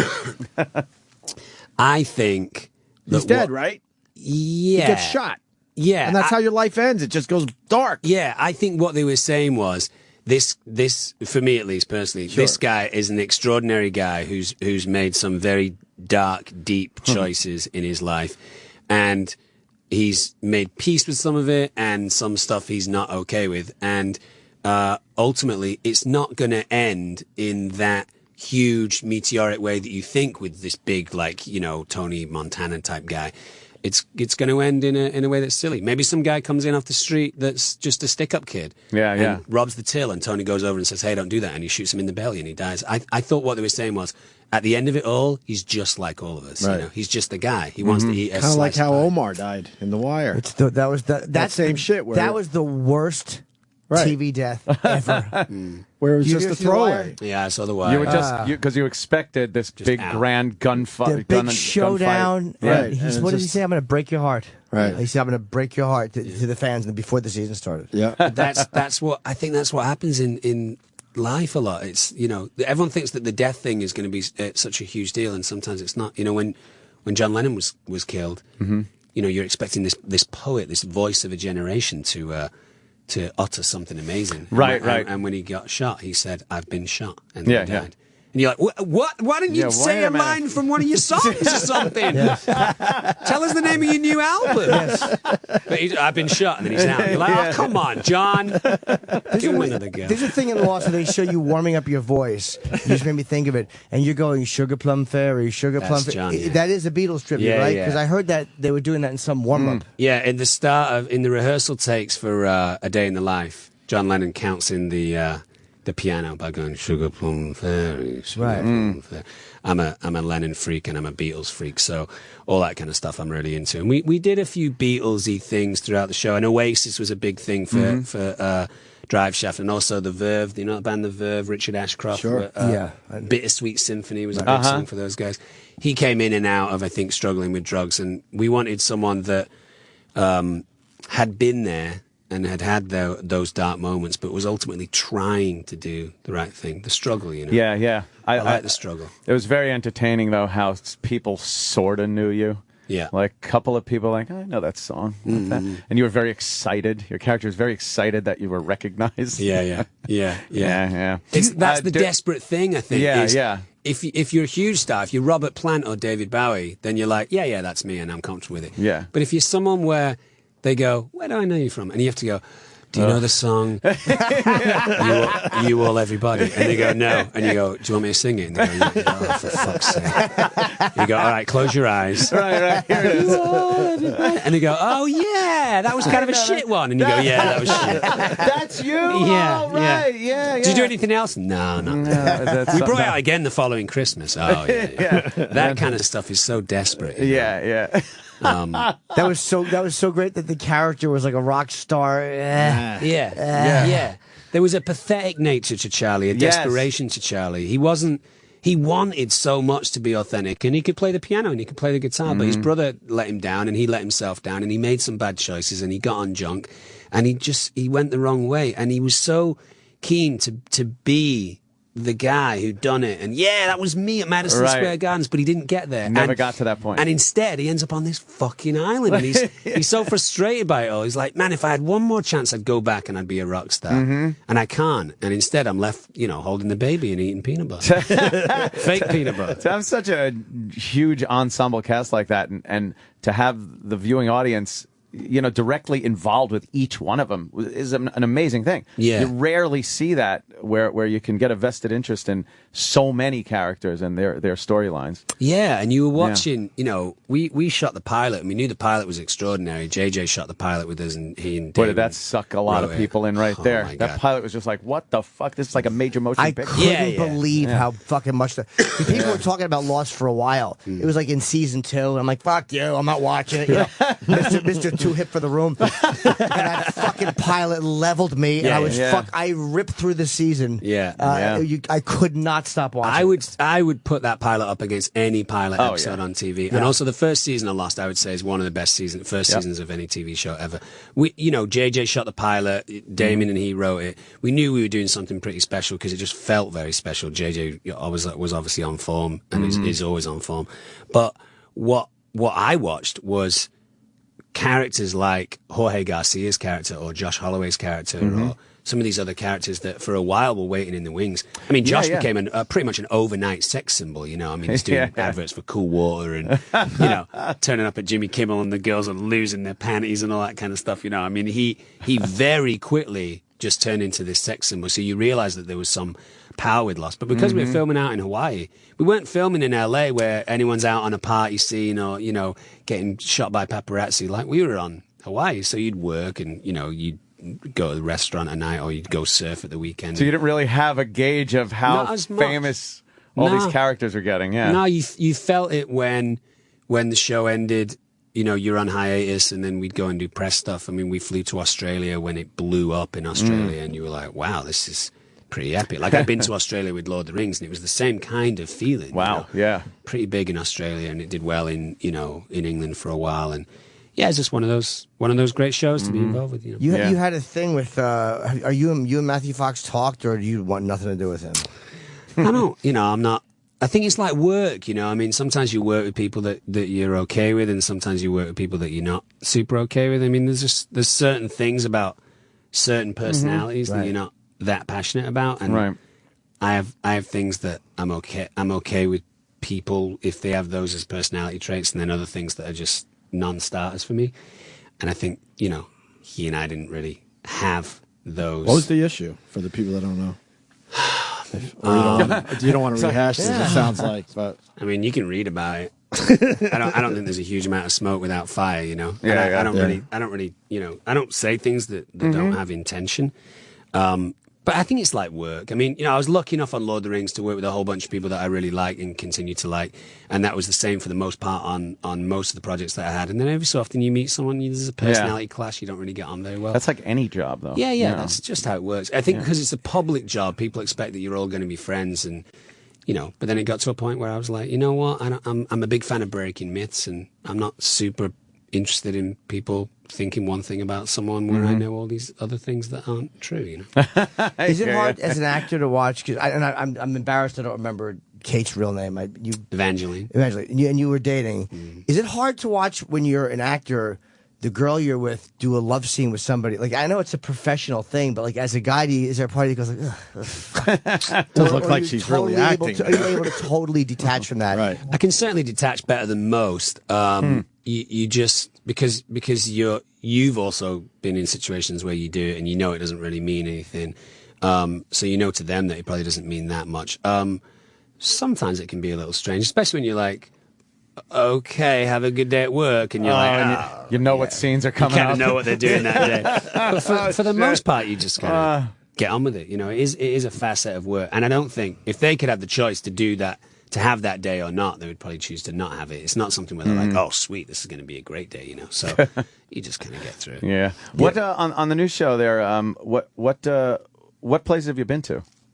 In the first season, we went to Ecuador, Venezuela, Cameroon, Namibia, Laos, Vietnam, Malaysia, and Guatemala. Did you ever feel any danger in any of these places? Venezuela was probably the gnarliest. Yeah. Nothing was super crazy, but we had security in Venezuela in some of the major cities, and you felt like they knew that you were a car that if they could jack you, they would. Wow. It was a car filled with 4 or 5 Westerners and a lot of camera equipment and, money, obviously. And I think people were looking at you going, who are these guys? So we had security there, and they were a little dodgy. There was a lot of passing around of cash, under the table, and you'd reach a roadblock, and the police would be there, and they'd come over and ask for passports, and instead our translator would be like, well, why don't I give you $100 instead? Oh, it's a toll. Yeah, that's and it. you'd be like, oh, there you go. So that kind of stuff goes to the highway system. Yeah, that kind of stuff was happening in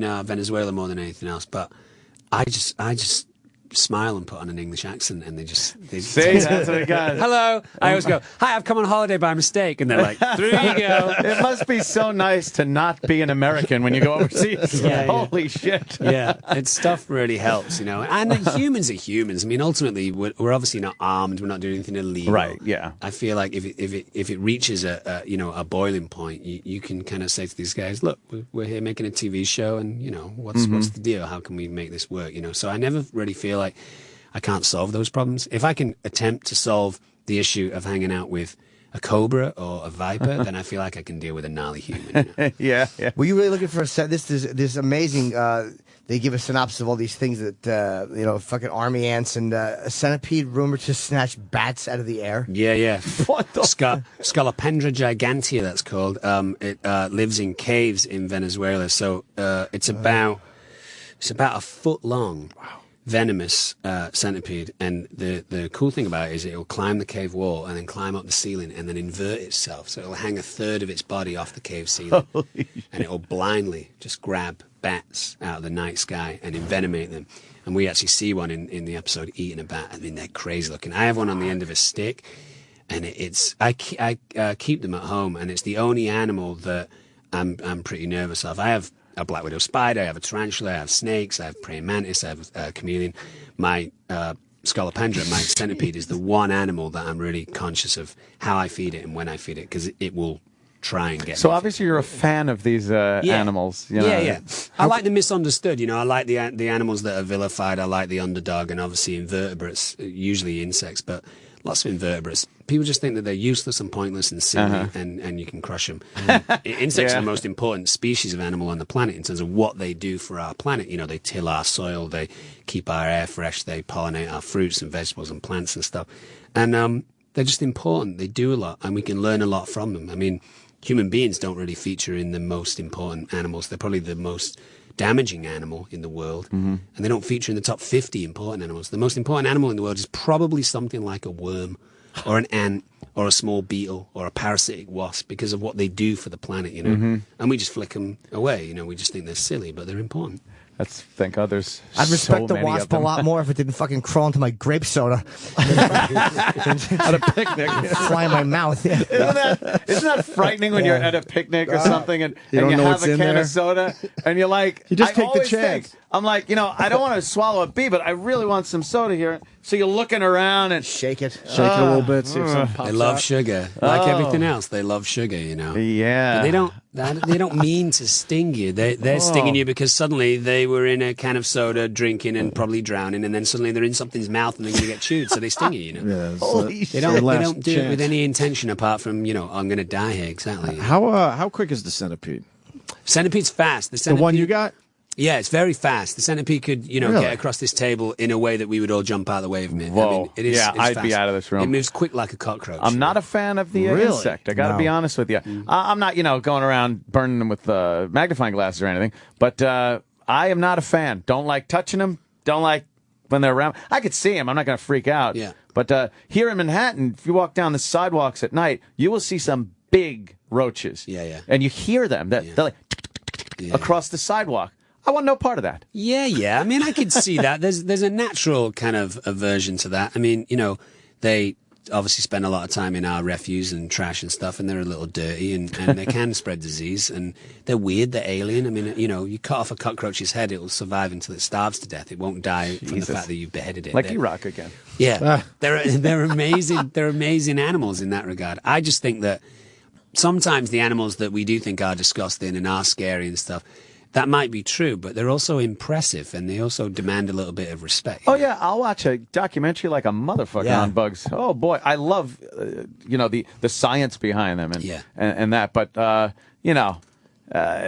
YouTube is pretty much not full of bug videos, but kittens galore. People love a good cute kitten. That's I true. gotta tell you, Puppies falling downstairs. yes, adorable. I wish I could look at bugs like that. That's such a nice way to look at bugs. I just panic and want to step on them because they freak me out. I know that they do things, but I'm just like, I can't look at that and go, well, he's not going to sting me. Murderer. It's one of the most easily accessible ways to have an interaction with nature on a daily basis, and I've always found that all those moments for me have been super positive. So if I can get myself in a situation often where I can be like, oh, there's a bee or there's a spider or whatever, something like that, it really informs on my state of mind. It makes me feel better. So I think I've just constantly had positive affirmations from that. And obviously, if I were to go over to a bee all the time and get stung, I'd feel differently about it. But up until now, that's not happened. There's a video, guys, a YouTube channel where he pets hornet nests. And he has What an idiot is this? Yeah, but he has one in his home, in his living room. What do you mean in his loves hornets. In his living room? He transferred a real hornet's nest. He has a net around half of it, so they aim towards the window when they leave. But he puts his little awful, dirty, smoke-colored hands in, and he pets the hornet nest. Wow! And I gotta see he this. finger feeds hornets. I hope he giant just gets wasps. massively he's a stung at psychopath. some point. Okay. What a tool. We got a break. You know what? We're gonna watch this show, man. This Yeah, looks yeah, dude, it's fantastic. fun. Sounds great. Dominic fun show. Monaghan, of course, is Wild Things with Dominic Monaghan. It's on the BBC America, and series premiere is January 22nd at 10/9 Central. That's next Tuesday. Yeah, what a coming pleasure Tuesday. having you in, man. I'm glad to see you guys. I very cool know guy. you guys are fans of Damon and JJ and Pete. And Oh, all that kind yeah. of stuff. So I really wanted to come back and see you guys. Yeah, nice. we've had JJ on. He's a lot of fun. He's a cool I like cat. that guy. Love him. Yeah, Love I was kind of giving him a little crap about the lens flare in the first Star Trek. Oh, he does a lot of that. Oh, does he love a good lens flare? Yeah, he does. But man, is he funnier than you'd expect. Oh, right? yeah, The yeah. guy- He's- I mean, he's obviously, great, man. we know It's a he's gonna great be- hang. Yeah, we know he's going to be smart and sharp because he makes those things. But Yeah. man, he is. He's down to funny earth, guy. man. Yeah, he is. Cool guy. He could chill. Dominic, thanks so Thank much, you, man. man. Good to see you guys. Real Thank pleasure you. to have you on. Thanks. Thank you. Sirius XM. Yeah, this is the Opie and Anthony Show.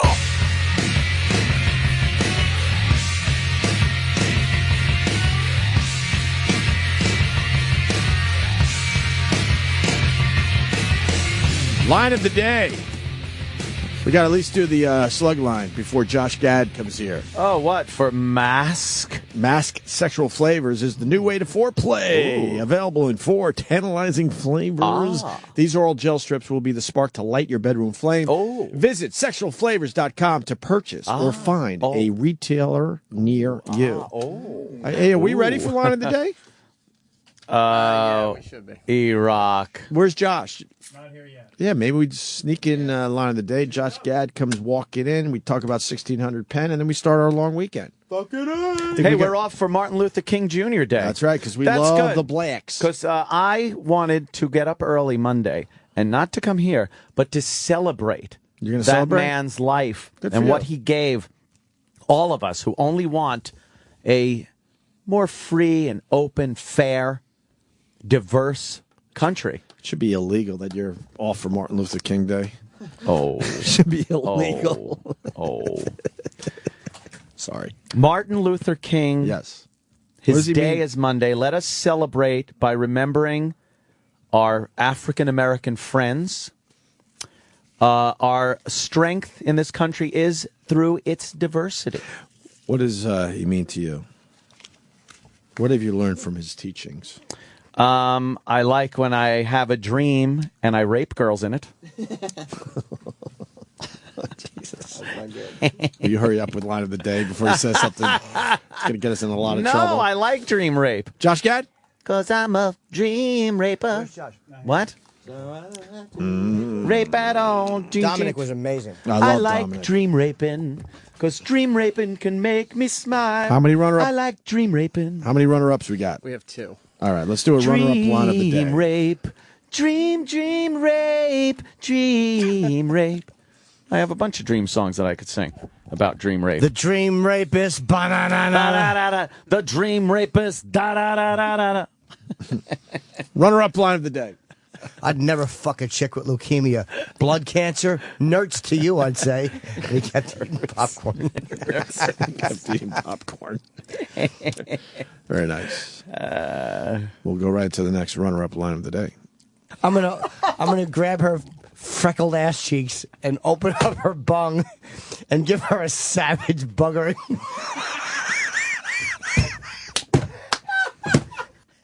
The laugh. It's that fucking laugh that got me. That emphysema laugh. Holy shit. Josh Gad? Not yet. Not yet. What's the update for Roland? Not yet. Oh, sure it's boy. coming. All right. Well, let's do your line of the day. We don't know if it's gonna happen yet. Oh. Maybe it hasn't happened yet. Oh, we're trying to squeeze this in so we could get to the Josh Gad. We might see some Because funny if we do the stuff, Josh though. Gad, we're not going to do the line of the day. If it happens in the future, will we be able to go through some kind of time portal and get that and come back and replace that as line of the day based, of course, on your hit screenplay, blah, blah, blah, the blah, blah. We could, Sliders? I can't tell you. we could add one if it happens. Yeah. Hey, I want to know about this Josh Gad right thing. now. Okay, because I wasn't sure if Roland was playing some trickery with us. 'Cause I have so many funny lines ready to come out now. Yeah. Oh, shit. Just improv stuff. Here comes Yeah. Josh. All right, wait. Let's do line of the Throw one day out. before he gets in here. Go, go. Here comes line of the day. Line of the day.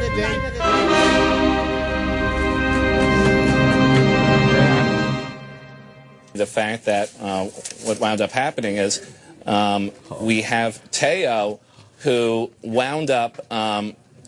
Teo wound up. Teo wound up. I got AIDS. The dude from Deadspin. That was great. And right on cue, Josh Gad. Yeah. He's a big star now, this Josh Gad. What's up, Josh? That's right. Last time I came here, you guys wouldn't give me the time of day. Remember? Oh, man. Remember? Remember? I remember that. Oh, you're a theater actor. Oh, yeah. Right. Now- Oh, the now theater. look at What's us. that like? Yeah. Fun? Let me tell you about this theater actor really fast.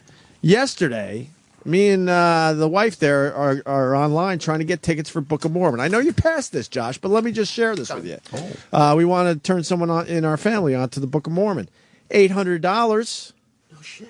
$800 for tickets, and this wasn't a ticket agency. Jesus, this was the box office. You should have called me. I couldn't help you, but you should have called me. But they're now going for, I guess, $400 a pop through the box office. That's amazing. It's Where's still that very on good. Stage? No, the seats were good, but they weren't like holy shit good. Damn. Did you? How much did you pay to see me though? Free. Oh man, how does that make you feel? How does that make you feel? Gratis. That was before they actually really depressing. They got rid of that free shit right after us, though. We skated. Did you really get to see it for free? Yeah. Yeah, we were one of the. I mean, because they didn't do that for anyone. I got to see it 3 times for free. Once because we were interviewing you, and you didn't sing that day because you had something with your throat. So, and I loved it so much. And they're like, "Look, we apologize, Josh, because you're interviewing. Do you want to see it with him in it? We'll have you come back when Josh is in it." I'm like, "Yeah." So I went back again, and I saw it with you in it. Amazing again, 3 or 4 days later. And then someone bought a ticket for me recently, but Andrew's not in it, Michael Potter's not in it, and you're not in it. How much you want? Because you really did save me money. I'll take what the equivalent would have been, which would have been about 400. So I'd like that in hard cash. I got 40. I'll take it as a down payment to what you owe me. No, it's still. I actually got to see it the other night, which was an out of body experience. I can imagine. Was that the first time you saw it?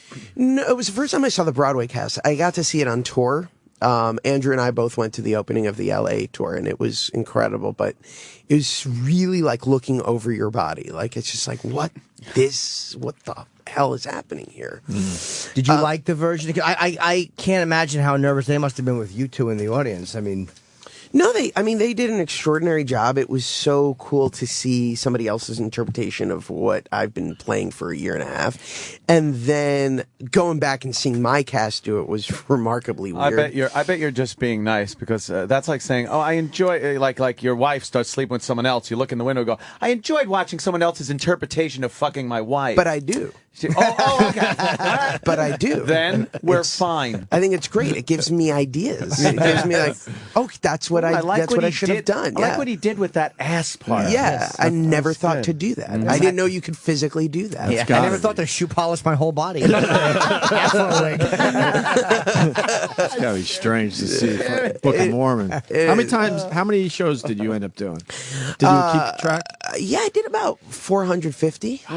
I did about 450 performances, and now that you're not part of it, did it ever get old? Be honest. I would have told you while I was doing it, it was getting old.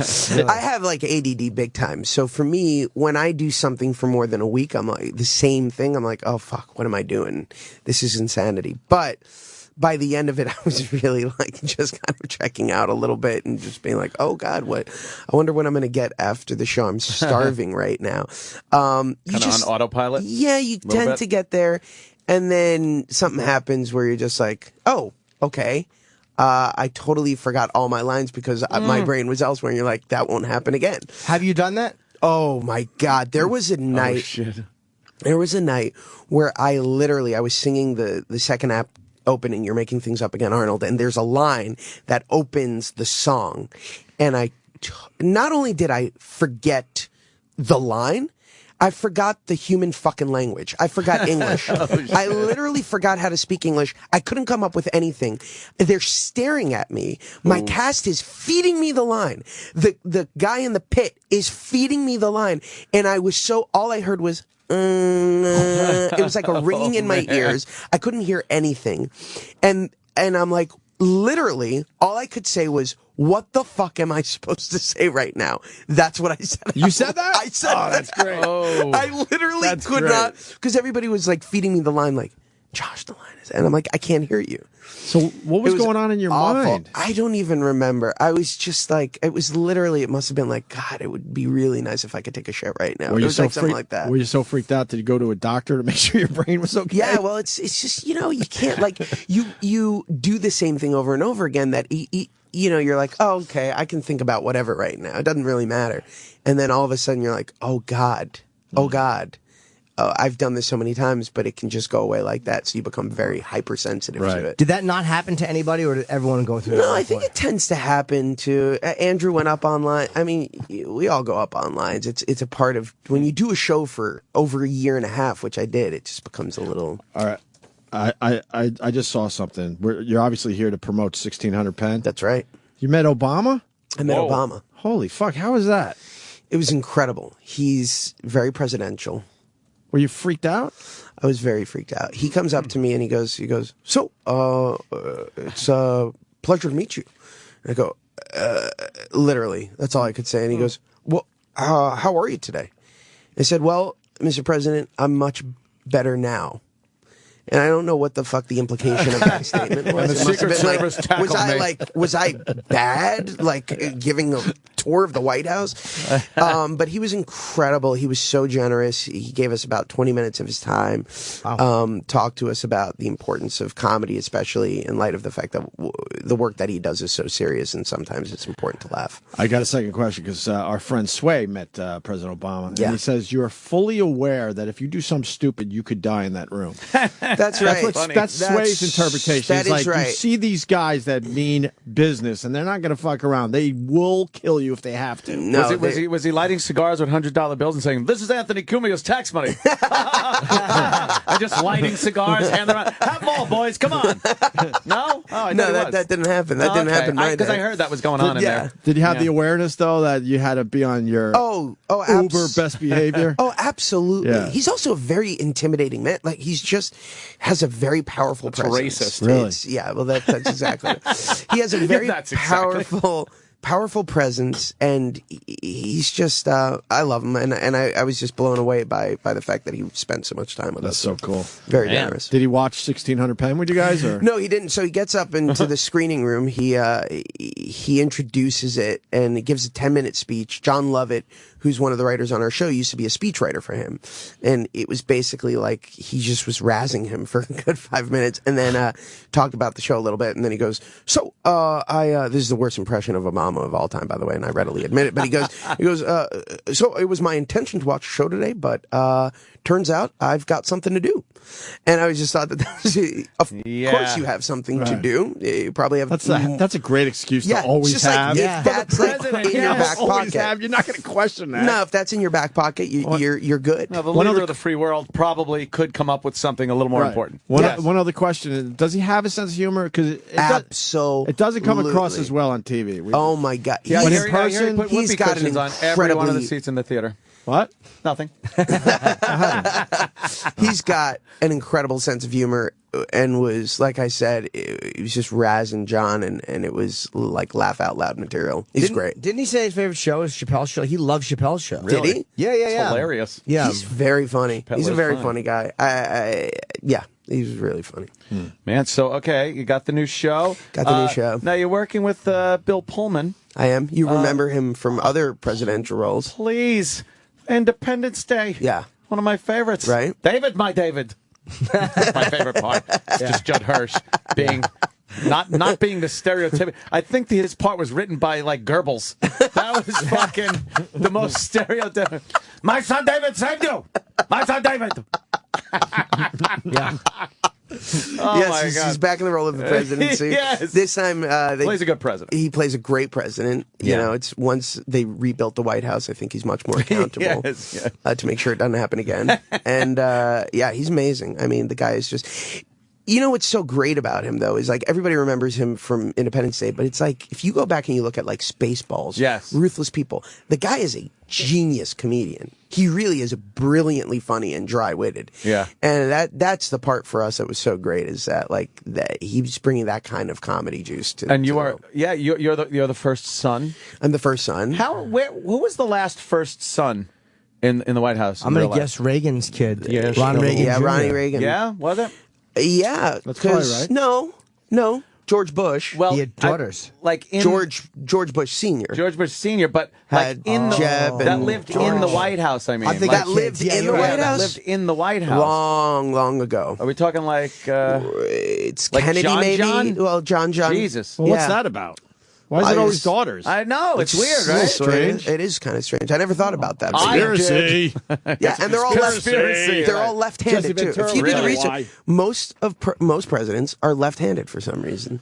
Oh, Isn't that interesting? There is some sort of Who conspiracy. was the last going on. right-handed president? Last right-handed president? Probably Taft? Probably Whitmore from Independence Day. Whitmore, yes. Whitmore. Are they Probably mostly Whitmore lefties? is his Doesn't that name. work a different side of your brain or Yeah, it something? does. That's probably why. It does. It's a pain in the ass. My to play daughter, we golf, think, though. is left-handed. She's 2. She's just started. Hail to the chief. We think she might be the next president. Because she's left-handed. Because she's left-handed. That's always a sure sign. That's all you need. And if you're ambidextrous, forget about it. Now, you're apparently a problem to the First Family. I am a problem. Yeah. Skip he's 7 years in college, didn't graduate. He's started some major problems for his father, and he's not very accountable for his actions, and it causes him some trouble. The media always media's always chasing him, on. and that's the beauty of the show. The show is essentially a family show about an ordinary family, the most extraordinary bubble imaginable. They live in the White House, got a 24-hour media news cycle following their every move. Right, and it's incredible how much of that will change what you do and how you do it. So that's the fun of the show. Oh, I do recall years ago, even though I am a child of the 80s, I recall the days of Billy Carter, who was just an embarrassment. I too recall Jimmy. the days of Billy Carter. Yeah, it was an embarrassment to the Carter family, and even back then, and this was before the press really was just on everything 24 hours a day. They did report on some of the wacky hijinks of Billy Carter. Oh, yeah. He was great. I can only imagine Billy now. Beer? Billy had no influence. He had in his my- own beer. No influence. How great is that? Billy Beer. They named a beer after the president's drunk brother. I love You think him. Jimmy Carter's like I that? love That is Billy. great. I don't think he liked Billy. that. Nah. But it is. I mean, it's amazing because you are under the scrutiny of this. And I actually did an interview with Jenna Bush the other day, and it was very cool to just talk to a first child and like. Is she pretty? She really is. She's beautiful. Yeah. She's pregnant now. She married, right? Yeah. She's pregnant. Well, I hope she's have married. no If she's chance. pregnant. Jesus. Yeah. That'd be What do we awkward. expect? What kind of world do we live in? So yeah, so it was, that's pretty cool. Yeah, it was very cool. Yeah. So, you didn't no influence from Billy Carter or anything? Is that whole? There's thing? influence. There's influence from everybody. Yeah. You take from everyone. It runs the gamut of first children and relatives, and I stole a little bit from everybody. You guys still filming the season? No, we're done. Done. Did 13 episodes, and show airs Thursdays on NBC at 9:30. And yeah, we're really excited. It gets better and better and better. And Now, who's the funnier and first funnier. lady? Jenna Elfman. Right, Jenna Elfman. Yes, of course. Dharma. And from Greg. Dharma and Greg. Greg's not on it. Exactly. And she's pretty remarkable. She's tall, isn't she? She's beautiful. She's Yeah. tall. She's statuesque. She's very statuesque. I like a good statuesque girl. Yeah. So do I. Mm-hmm. She plays my stepmother. But he really does mean girl. Stepmother. Oh, Anthony really Just means girl. Okay, yeah. now When he says girl, he means girl. Okay. Yes. Yeah. So you came here for sex. What was that movie you did a few years ago? It was I can't remember. You were so good in it, man. Thank you. Your brother got dumped or whatever by a chick. Love and Other Drugs. Yeah, there you go. Love and Other that Drugs. was this guy. I didn't even know. I A lot of nudity and sex in that film. Oh. You were great in sounds that, good. man. Really? Thank Now I you. got to see that Thank you. movie. Thank Really you. good. If you've always wanted to see my ass, Well, now's your chance. all right. That movie showcases it. Cool. Was it awkward being nude in a movie? It's not necessarily awkward being nude. It's awkward wearing one of those socks around your privates, the little cock sock as they call it. Because it's one of those little anklet baby ones. Yeah, that's got to be really embarrassing. The little toddler ones. That you can... Yeah, they give you a little little baby sock, a little newborn sock. There's a little strap that they put on, or if it's big enough, you just kind of put the sock on like nice. Like what's his name did, and you remember the Red Hot Chili Peppers. Red Hot Chili Peppers. That's Yeah. right. They knew how to wear out with socks. Fuck. I would that always was go for the NBA sock, no matter what. Would ya? Oh, yeah. and then just stuff it. Whatever I have to do if you're going to be in that With position. marmalade. Yeah. Get the biggest fucking sock on set. And That would be put that very on. good, Marmalade. Yeah. Yeah. Oh, We got to point out that you're Steve Wozniak. I am the Woz. All right. Did you Yeah. film? That's done, right? That's done. Opening Sundance. I can show you guys a picture of it. People at home can't see it, but I Nice. can show you guys. That had to be a good experience. Oh, it was amazing. I got to tell you, Ashton is going to blow. Ashton Kutcher plays Steve Jobs, and he's going to blow a lot of people away. That's a picture of him. Oh, wow. Let me see. A side-by-side Holy comparison. shit. Which one is What? which? I know. That's pretty goddamn I will good. go, right? The one on the left is him, I think. The one on the left is him. That's But, pretty but I mean, that was That's almost a complete very guess. impressive. And then that's me. Oh, That's not really me as Wozniak. That's me being an asshole. That's just you being an asshole. That's hilarious. See, that's why we need the visual element. I know. I point know. it out every time. This is me People as could've left at Wozniak in the 80s. Let me say. Wow. You look like Jack Black almost. Pass that around. That's right. That's right. That's what I was going for. Mixture of Jack Black and Oh, Steve wow. Harrison. That is a Wozniak. Or Jack Torrance, right before he went on the axe murder spree. With the colored apple behind But I think the movie's Looks going to like be him. pretty great. Holy fuck, you look like him. Yeah, the journey that we took is pretty amazing, and I had known a lot about Apple only as a customer of Apple. I never really knew kind of the story of these two guys and this amazing journey that they went on together to create this behemoth of a company. Yeah. And I think it's really fascinating. Do you have a picture with Obama? I have a picture of Obama. Not with him? They took a pic. The White House takes their own pictures, and then they send it to you, like the president signs it. So they haven't sent it to us yet, but here's... Damn them. Did you get I know, it's a group it's picture really, or one-on-one? A one-on-one. Oh, that's I got a one-on-one. I with wouldn't him. accept a group photo. No, I wouldn't You accept wouldn't? the group photo either. They initially said we're going to take a group photo, and I said no, you're not. No, they didn't say that. Josh, I got a picture with Clinton. So I got a picture with Clinton too. Okay, So you got two I got presidents. two presidents. That I met. That was him in the screening room, which was. It looks like the Hall of Presidents. Doesn't And it? they let you take your The Hall of Presidents. Yeah. They're Look at trying that. to relate. It's like It's the Hall of Presidents at animatronic. Disney World. They let you take your phone out and take pictures? No, I'm not supposed to. The Secret Service probably will come and confiscate my phone now that And I've kill done you, this like on you the said Opie earlier. Anthony Yeah. show. Yeah, they're going to hurt me, but it was so cool, and just to be in the screening room. Yeah. Like the next best thing, I guess, would be the bowling alley. Yeah, there. yeah.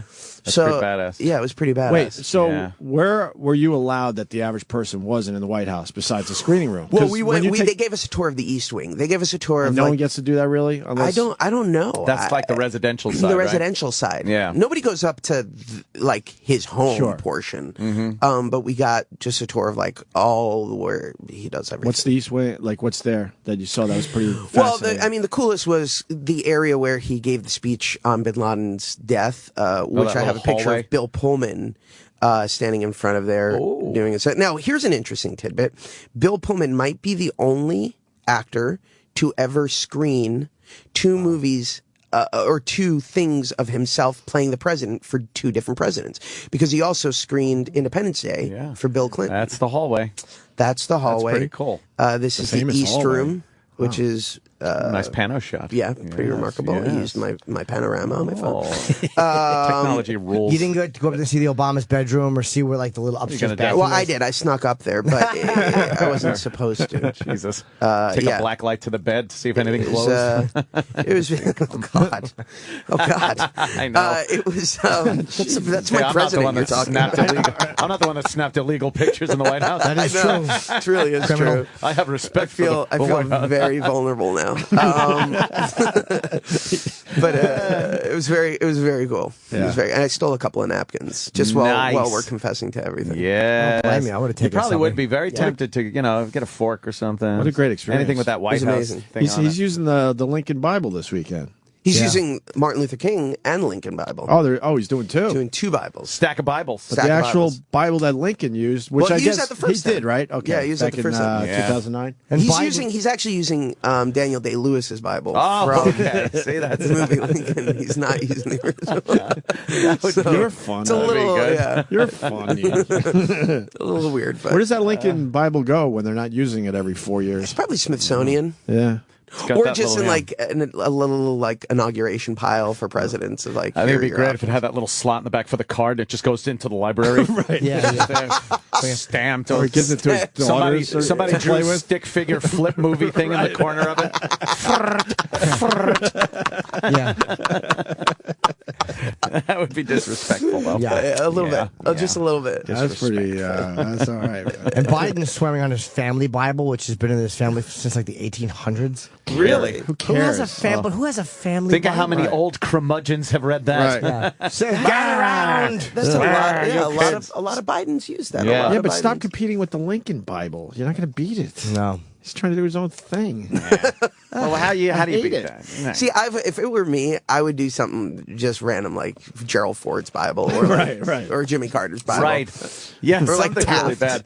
This Someone is that no one the knows. Bible Taft used to use. Some presidential nobody's Bible. Yeah, this is James K. Polk's. This is James K. Polk's Bible. There's a good one. Spiro Agnew knocked this Bible off a table once. I'm going to swear on it. He didn't use it. Yeah, he just knocked it off the table angrily. This was the Bible he was angriest at. He was cursing God due to his erection difficulties. Fuck.